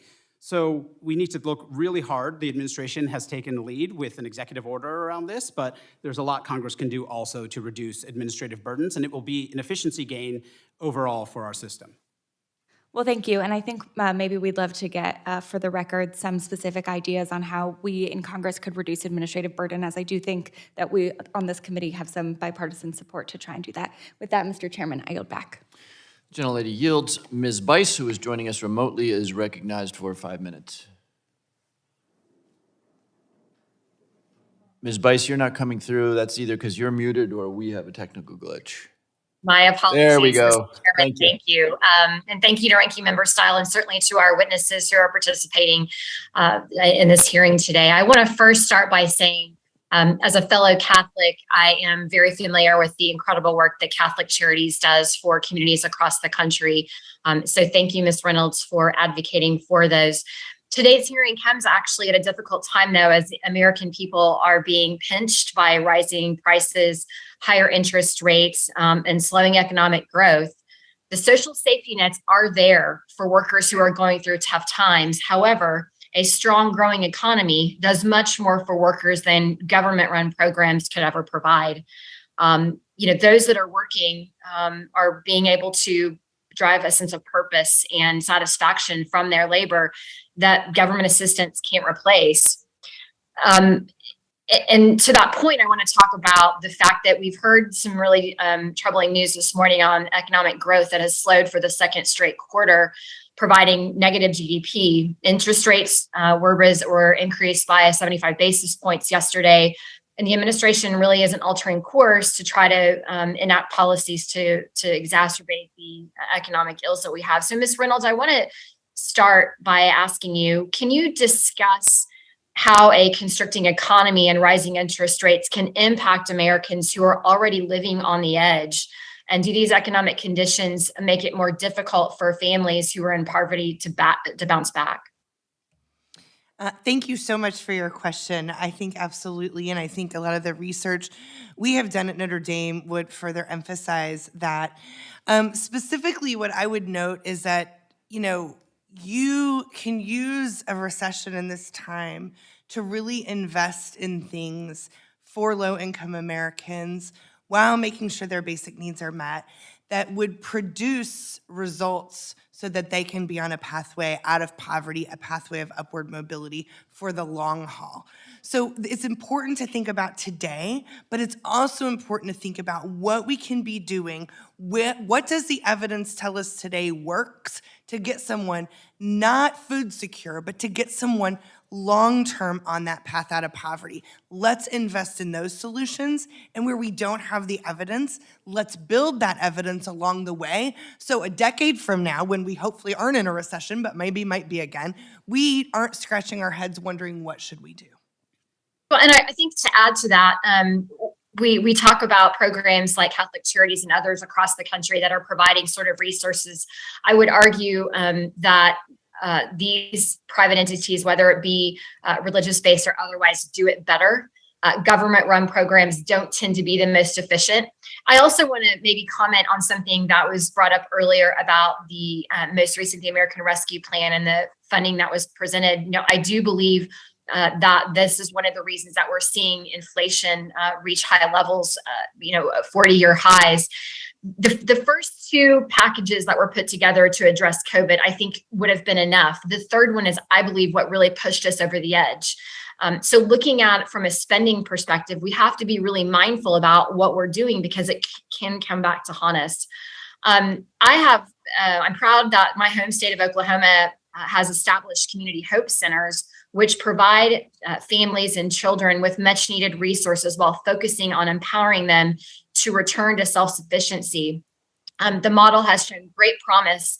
Ms. Reynolds, could you share your perspective on how the federal government could modify welfare programs to focus on providing that assistance without making individuals what I consider to be perpetually dependent on government support? You know, I think it is really important to remember in each of these programs, we need to have a clear understanding of what we want the end goal to be. A great example of the benefit of emergency financial assistance can be seen in one of the studies we ran at Leo with Catholic Charities Chicago, where we studied their homeless prevention call center and asked the question, if somebody gets assistance, will it reduce their chances of being evicted? And the short answer of it was yes, 70% less likely to be evicted, therefore providing more housing stability. The goal of that program was to provide housing stability, at least for a 12-month period of time. The goal of that program was not upward mobility. If we want the goal of upward mobility to be the goal, then programs need to look different. They need to be backed by evidence that work with families, all in unique circumstances, all with unique variables in their lives, and a comprehensive solution provided for them, again, that is backed in the evidence that tells us what works. Thank you. And my time has expired, Mr. Chairman. Thank you. I yield back. Gentlelady's time has expired. Ms. Kamek, who is joining us remotely, is recognized for 5 minutes.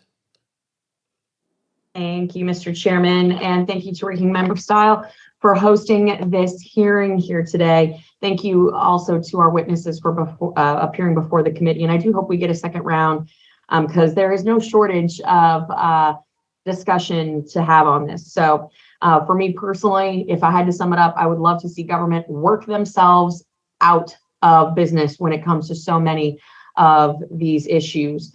But I think we'll just get right into the heart of it. Right now, our country is entering a completely avoidable recession. Again, this recession was completely avoidable.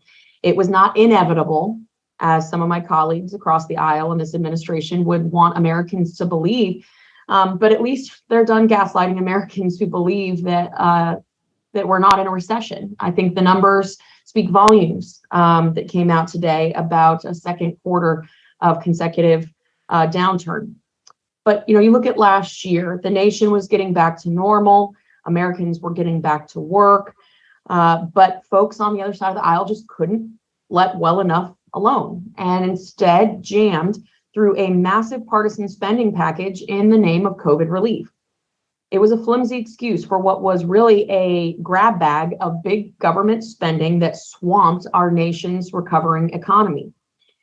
Now, this package passed on strictly partisan lines, of course, with Democrats using budget reconciliation to bypass the 60-vote threshold necessary to get this monstrosity of a package through the Senate. The majority in the administration might pretend that they were caught flat-footed by the consequences of what they did here, and they can blame it on Russia or China or Trump or the supply chain, but they knew what they were doing and they were warned. We were all warned by what the results could potentially be by pulling the ripcord on government spending at this size. Even former Obama administration officials warned of the economic consequences of injecting trillions of dollars into the economy. Nonetheless, Democrats moved forward with the proposal and Democrats passed, ironically named the $1.9 trillion American Rescue Plan Act. Now, ordinary Americans are now reaping what the Democrats have sowed last year with sky-high prices, historic inflation, and an economy on the downslide. So where exactly did that $1.9 trillion go? Here's what we know. It flooded the state and local governments with $350 billion with a B, leaving serious oversight concerns on how this money is being spent, where it's going, and what is the accountability on this. And enhanced unemployment benefits to keep Americans dependent and discourage people from returning to work. I know this from speaking to hundreds of employers, not just in my district, but across the state of Florida and the country. It also included a union boss-backed $570 million giveaway to keep teachers at home, schools closed, and abandoning America's children. And how much of that money actually went to COVID relief? 9%. 9%, while simultaneously garnishing the wages of my generation, my children, and my grandchildren. Now, at the time of passage, the federal government had an estimated $1 trillion already available to the administration for COVID relief.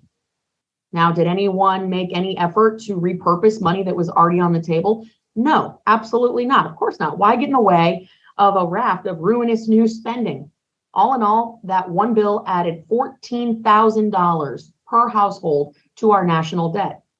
A national debt, which, by the way, is unsustainable. Now, fast forward to just months after passage of the American Rescue Plan, and everything that has been warned about has now happened. The inflation rate has steadily gone up. We've all seen the memes. It's not really funny when you are on a fixed income and you're trying to figure out if you're going to buy gas or groceries. Now, with the announcement today that we are in fact in a recession, and there is no debating that, regardless of how the majority, the administration, or their lackeys in the media will attempt to gaslight and confuse Americans into believing otherwise, people in the real world, we know what's up. But instead of waking up to the sobering realities of inflation, economic stagnation, and the costs that are squeezing everyday Americans at the pump, the store, and everywhere else, Democrats have doubled down on their tax and spend agenda and have brought back the Build Back Broke bill. It's back from the dead. So on any given day, I'll place my bets on the ability of the individual to really make the best decisions rather than be burdened with more government spending that is unsustainable. And I know my time has expired, but Mr. Chairman, I hope we get a second round because there are a lot of questions that I have for the witnesses here today, but I felt it important to make the statement that more spending and making more Americans dependent on big government is not empowering. We need to get back to the basics and unleash American prosperity. With that, I yield back.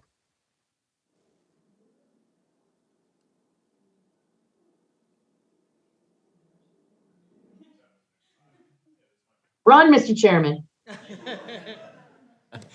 Thank you. Or I can just keep going. The gentlelady has yielded back. Sorry, I was just negotiating with the ranking member. We're going to have floor votes very soon, but I know that there are members with a number of follow-up questions. So what I'm going to do is I'm going to seek unanimous consent to recognize for a second round members who are either present on screen right now or who appear on screen or present in the next 5 minutes or so, just to be fair to people who might not be tuned in. That will probably lead to another 25 or so minutes of questioning. So seeking unanimous consent, so be it. I'm going to actually pass for the moment and go then to Ms. Capter for 5 minutes, and I am going to be strict on the time, so let's keep it to 5 minutes, folks. Thank you, Mr. Chairman. I'd like to ask unanimous consent to place in the record 2 studies that were done by the GAO on the transiency of students across this country in some of the lowest income precincts in the census tracts in the nation. It is endemic in many of our communities, and I believe education is a ladder to success. And when that is interrupted consistently without any solution, and this happens for decades, we have many individuals who fall behind. So I would ask unanimous consent to place these 2 GAO studies documenting this movement of young people across our country and from school to school to school in their home communities, and by the 3rd grade we lose them. May I have unanimous consent to place that in the record? Seeking unanimous consent, so ordered. Thank you very much. I wanted to ask any witness that wishes to comment, and thank you for the important work you do and the people who you represent in coming before us today. Drug overdoses in our country and the problem of drug trafficking, how do you see that impacting the prospects for the individuals that you champion? Do you see it creating greater obstacles? Do you think it's uniform across income groups, or do you see those who are in the lower quartile of the economic spectrum being more impacted, and if so, how?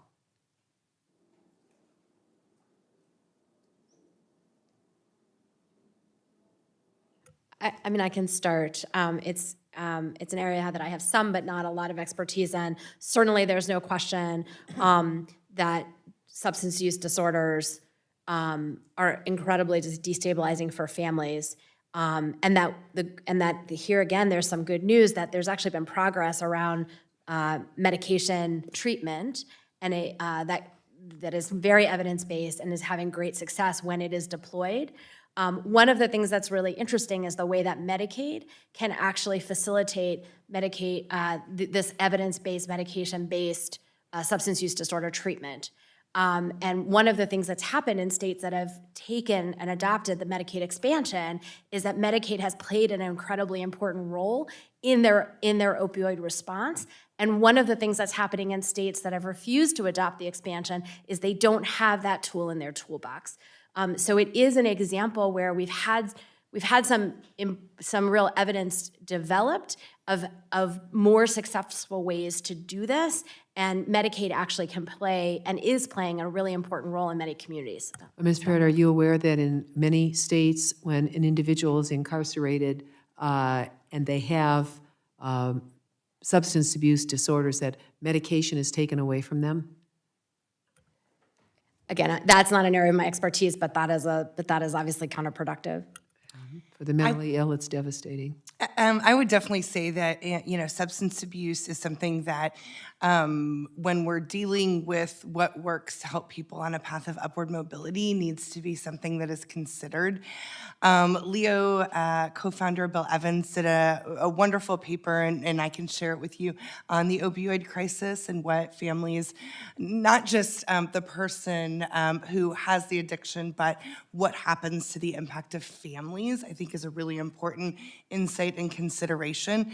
I'd also say, there's a partner we're talking to in Texas who is running all through the North Texas region opioid response teams, crisis teams, to really get out there and help make change. And I think there's a lot more evidence that needs to be built in this space to understand the best responses. I'll just say that grandparents raising grandchildren now has become a major challenge for the region that I represent, and I doubt that we're the only region that's experiencing this. I'll just add this. Prior to COVID-19, the opioid crisis was the #1 public health emergency in the nation. I'm not clear now, in the wake of the opioid crisis, in the wake of the abatement a bit of COVID-19, whether the opioid crisis is still as severe in communities as it may have been. But there is no doubt, and like so many things, it was presented as though it was a problem of only white rural Americans, when in fact it is become a problem of Americans across the board. And therefore, I think it bears attention from this Congress. And I think Ms. Parrott indicated why expansion of Medicaid, why providing support. You can't fight this on your own. The last thing I'll say I'm sorry, Mr. Morial, I have to be strict on the second round. So the gentlelady's time has expired. The unanimous consent order was that any member present or appearing in this 5-minute period would be recognized. So I've got Mr. Donalds, Ms. Ocasio-Cortez, Ms. Moore, and myself. And with that, I will recognize the ranking member for 5 minutes. I made the list. I want to go back to you, Ms. Reynolds, if I can. I got back up the chart just because I think it's so powerful to get an understanding of how complex this system is. We've had a lot of discussion about how work plays a role. One of the things I think that's really important is when we look at wealth transfers, it can alleviate the math problem, but it doesn't make it a sustainable leap into the middle class, which I think is ultimately really a lot of our goals. And you see the myriad of programs that are engaged in this. And I want to be clear on this because there's some crosstalk on this point. The incentive structure can alter the total percentage of labor participation. That doesn't mean people are lazy. It doesn't mean people don't want to work. It just means, to me, simply that if we are providing people with a certain level of funds, that you can alter the broader incentive structure to work. And so what we want to do is we know people want to be self-sustainable. People want to move up. People want to be able to lift themselves up. And sometimes that requires assistance to get there. It doesn't mean that you get to always do it by yourself, right? We want to make sure that there is a safety net so when people fall on hard times, they can come back into and out of poverty, and then ultimately into the middle class in a self-sustainable way. But I want, if I can, Ms. Reynolds, for you to just kind of walk us through kind of your experience in either the macro level data or the micro level, the story of an individual, how work played such a critical role. Because during this previous pandemic, we saw a lot of our key social safety net programs be gutted and disconnected from work, often coupled with increase in payments. What was the real world implications of that, either at the macro or the micro level? Yeah, I think, one of the best one of the best examples of a program we at LEO have built evidence around is the Goodwill Excel Center model. What I love about this model is it works specifically in states that allow adults past their high school year to get a high school diploma. There's many states where that's not allowed. And what these Goodwill Excel Centers do is they offer an opportunity for a client to come into the program to get their high school degree, to get post-secondary credentialing, all while surrounding them with childcare supports if that's what's needed, food if that's what's needed, a flexible work schedule if that's what's needed. A lot of those folks are working and going to school at the same time, but their goal is to not just have a job for their lives, but to have a career for their lives. And so students go into the Goodwill Excel Center, and then they come out, many of them going into the formal sector, most of them increasing their wages, earnings, job placement, those sorts of things. Those are the kind of solutions we need to be investing in the United States. If you look at the state of Arizona, they recently, through some testifying and work of the Goodwill Excel Center, said, yep, we're going to change policy and we're going to invest in this because the evidence shows this comprehensive approach works to move people to outcomes of earnings and employment and a life of dignity. And so more investment in programs like that, where a Goodwill Excel Center client walks through the door and they're able to not see that mess of a maze, but instead see something that really meets them where they're at, and those workers help them on that pathway out of poverty. I appreciate that. I think there's such an opportunity here to get away from bureaucratic morass and truly help individuals so that they can lift themselves up. I think it's just a really key component. Only so we get through the second round, Mr. Chairman, I will yield back. Ranking member yields back. Ms. Ocasio-Cortez, joining us remotely, is recognized for 5 minutes. Thank you so much, Mr. Chairman, for hosting this important hearing. I really want to focus on one of the most effective economic security programs that we've seen implemented over the last year, 1 to 2 years, which is the child tax credit. A lot of this is really structured as almost a universal basic income for children. And it was arguably one of the largest such experiments in American history, delving and starting getting into the space of a universal income. We talk a lot about how much it reduced poverty, and the child tax credit absolutely did. It cut childhood poverty by roughly 30%. And then when it expired in January, nearly 4 million children went back into poverty, with the highest increase being in Black and Latino communities. But I also want to dig into a little bit of the material impact beyond poverty, because as we've discussed before in this, measurement of poverty can be something that escapes us, but also multidimensional. So, Mr. Dutta-Gupta, a Brookings Institute study of the child tax credit found that families who received the CTC experienced declines in their credit card debt. Is that correct? Yes, that's correct.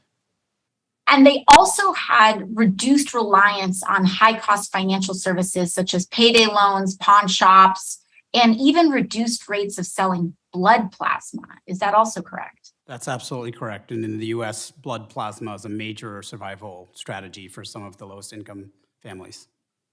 And we also saw that they were better able to manage emergency expenses. They strengthened their rainy day funds.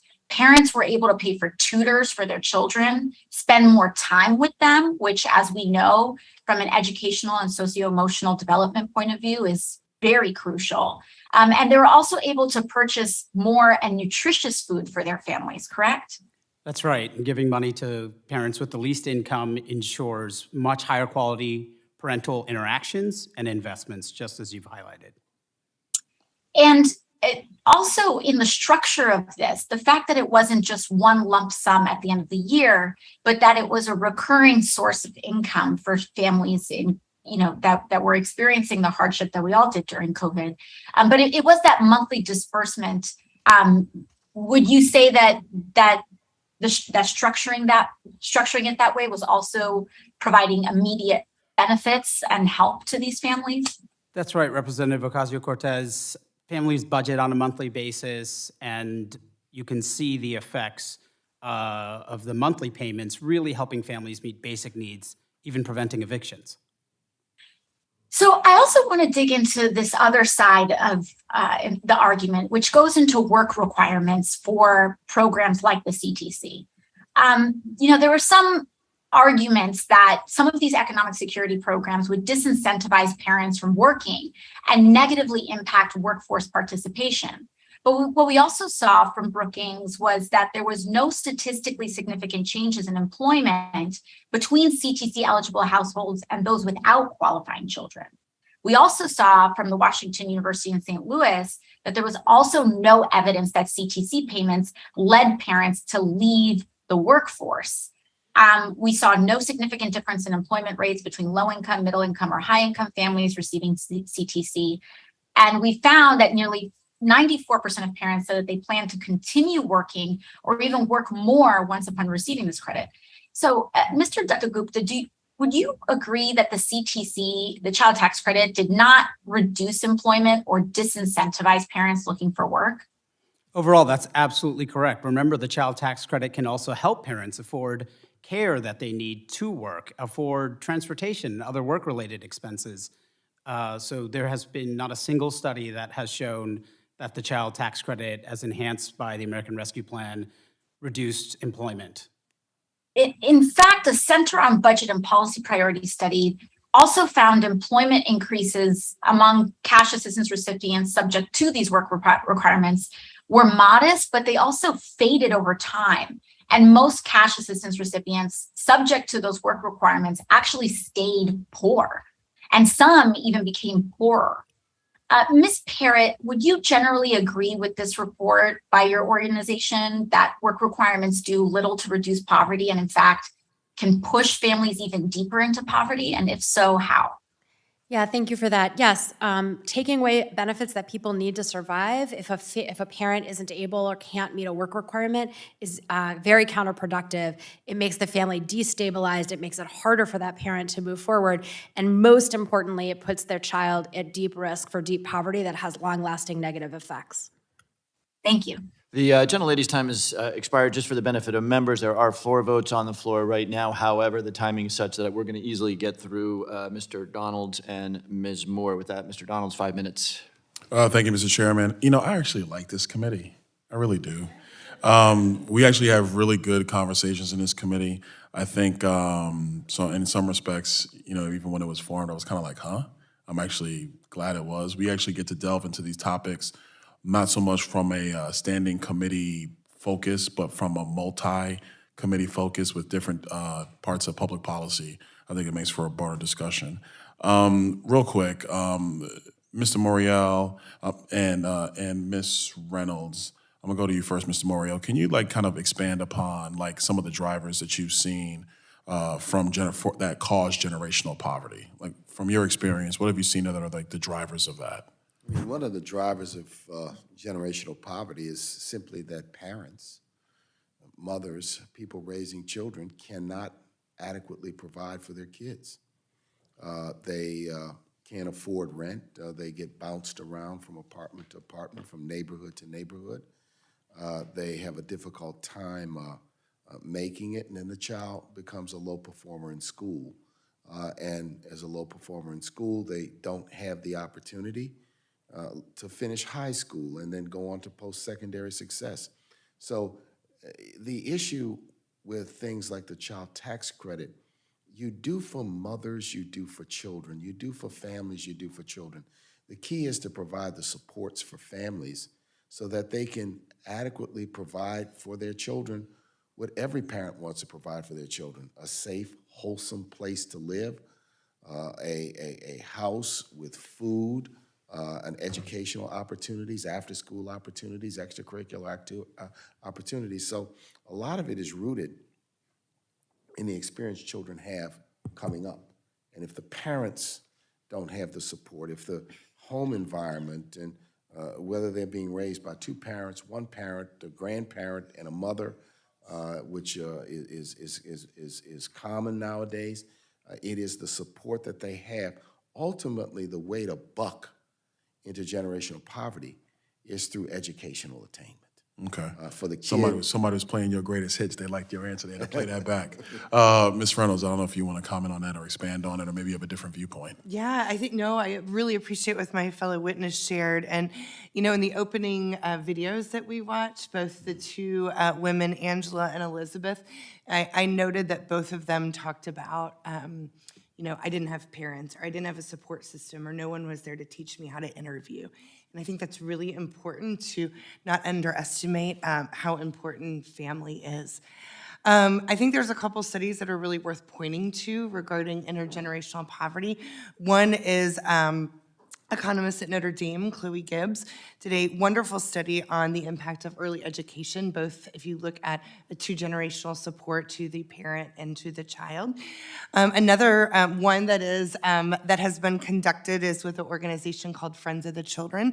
They're a national organization that has run a randomized controlled trial looking at when you give children that mentor and that support, what really happens to their performance and their achievement later in life. Since then, they want to take that to a deeper level and understand kind of what happens when you help, you know, parent or mom and child at the same time to lift everybody up. And Leo has the privilege of conducting that study. So I think more and more we're understanding that how important it is to address not just children, not just families, but both. Okay. Look, I will tell you that, you know, even in both of your comments, my perspective, not even my perspective, I guess my life, just me, you know, growing up in Brooklyn, New York. My mom she's a tough one, man. She's rough. And, you know, I talk about her often, but I think that, the difference that occurred in my life is that she never accepted no or circumstances as the reason. And so that was a driver for me. And I know that every child's experiences are different.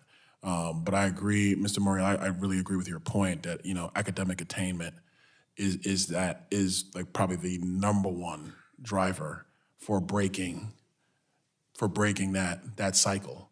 You know, because a child being able to acquire the necessary skill set to move up the economic ladder changes the trajectory of that entire family going forward.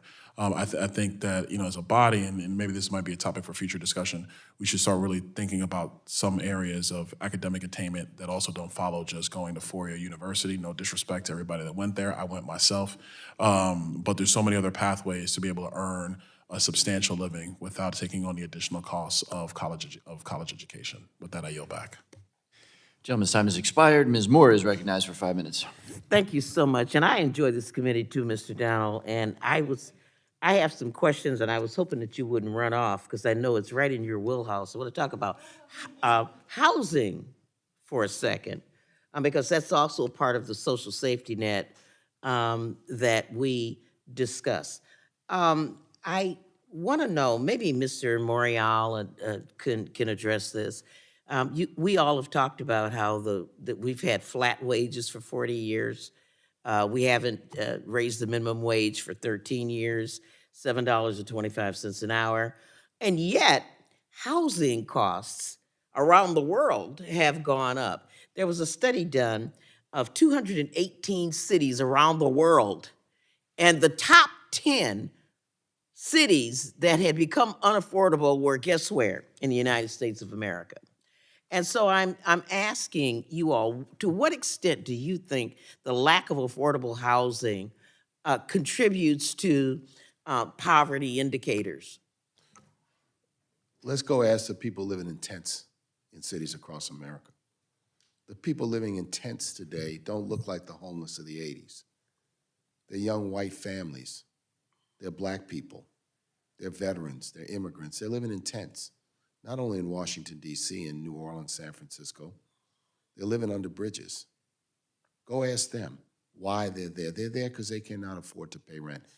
Your own community, there's an incredible book, and you should invite this gentleman to testify, Chairman Himes, Matt Desmond. Oh my God, so it's an wrote embarrassing the book book. Evicted, who talked about, Ms. Captor, Mr. Stile, Mr. Donald, the rise in average rents and the percentage of Americans who are paying 50% of their earnings in rent. This is a radical shift from the way things were in the year 2000. So when you have depressed wages, an increase in rents, that's a basic human need, then the remainder of the money that you're bringing in goes to what? Food. I want to make a point, because this point has been, when we talk about poverty in America, we're not talking about just unemployed people. We're talking about working Americans. Some of the people that work in this building, that work in the cafeteria, who clean up, who work every day, make limited wages but have to pay for housing in Washington, D.C., have to pay for transportation in Washington, D.C. and in the DMV. And thank you so much for that, Mr. Morial. That was comprehensive. Maybe I'll ask Mr. Gupta sort of the same question. We've heard a lot about the quote-unquote dignity of work. $7.25 an hour. You know, you need maybe 2-3 of those jobs in order to be able to bring home enough money. I mean, my daughter worked at a shelter once, and people were going to work and, quote, coming home to the shelter and to their children. So I'm asking you, when we talk about the dignity of work, is there any dignity in working for $7.25 an hour and being unhoused, being unable to, getting evicted, because you can't keep the utilities on, or you're working 2-3 of these jobs? When do you clean your house? When do you parent? Tell me about this dignity of work that we hear about a lot. Thank you, Representative Moore. And it's even worse for some workers. We have a tip minimum wage of $2.13 an hour since the early 1980s. It's supposed to be made up with tips, but frequently isn't. And we have a lot of exclusions, including for workers with disabilities and younger workers from the basic minimum wage floor. We have now gone through the longest stretch in U.S. history of not raising the minimum wage since we established the minimum wage. And of course, when you combine that with the cost of housing, which has risen far faster before the ARP, before the pandemic, but will continue to rise, the combination makes no sense for many workers who also may need to afford childcare. So we absolutely need to take steps to raise the minimum wage. And I do want to emphasize that our large share of jobs being low wage in the United States is a policy choice. We can choose to have a higher wage workforce, and other peer wealthy nations have chosen Excuse me, thank you for that. I need my next 5 seconds. I want to ask unanimous consent to put in the record an article from the New York Times of May 2nd, 2022, which documents the lack of wages the increases in housing costs, such that the United States has the 10 highest rates of unaffordability. And I just wanted to say to you, Ms. Reynolds, I am so Perola. I can remember trying to apply for a job and calling my sister up, and she mailed me a black suit to interview in. And let me just tell you, I had a second interview, and she mailed me another suit and said, "You better get that job." She said, I love that you're wearing that black suit today. I swear, I'm just a little bit bigger. Without objection, so ordered. The gentlelady's time has expired. We are almost out of time. I theoretically have 5 minutes, but I want to actually ambush you. I'm delighted by the comity that you're seeing up here.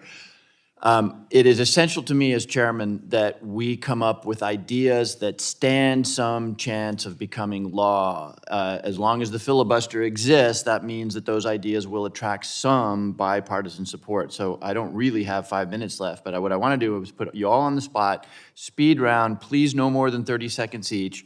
Two parameters. One, big impact on our social safety net, positive impact. Number two, stand some chance of becoming law. I'm just going to go right down the line. I understand that there's different levels of sophistication with respect to bipartisanship and the way this place works, but 30 seconds each, please. What's the one thing you would urge us to do that stands some chance of becoming law in the near term? Ms. Parrott.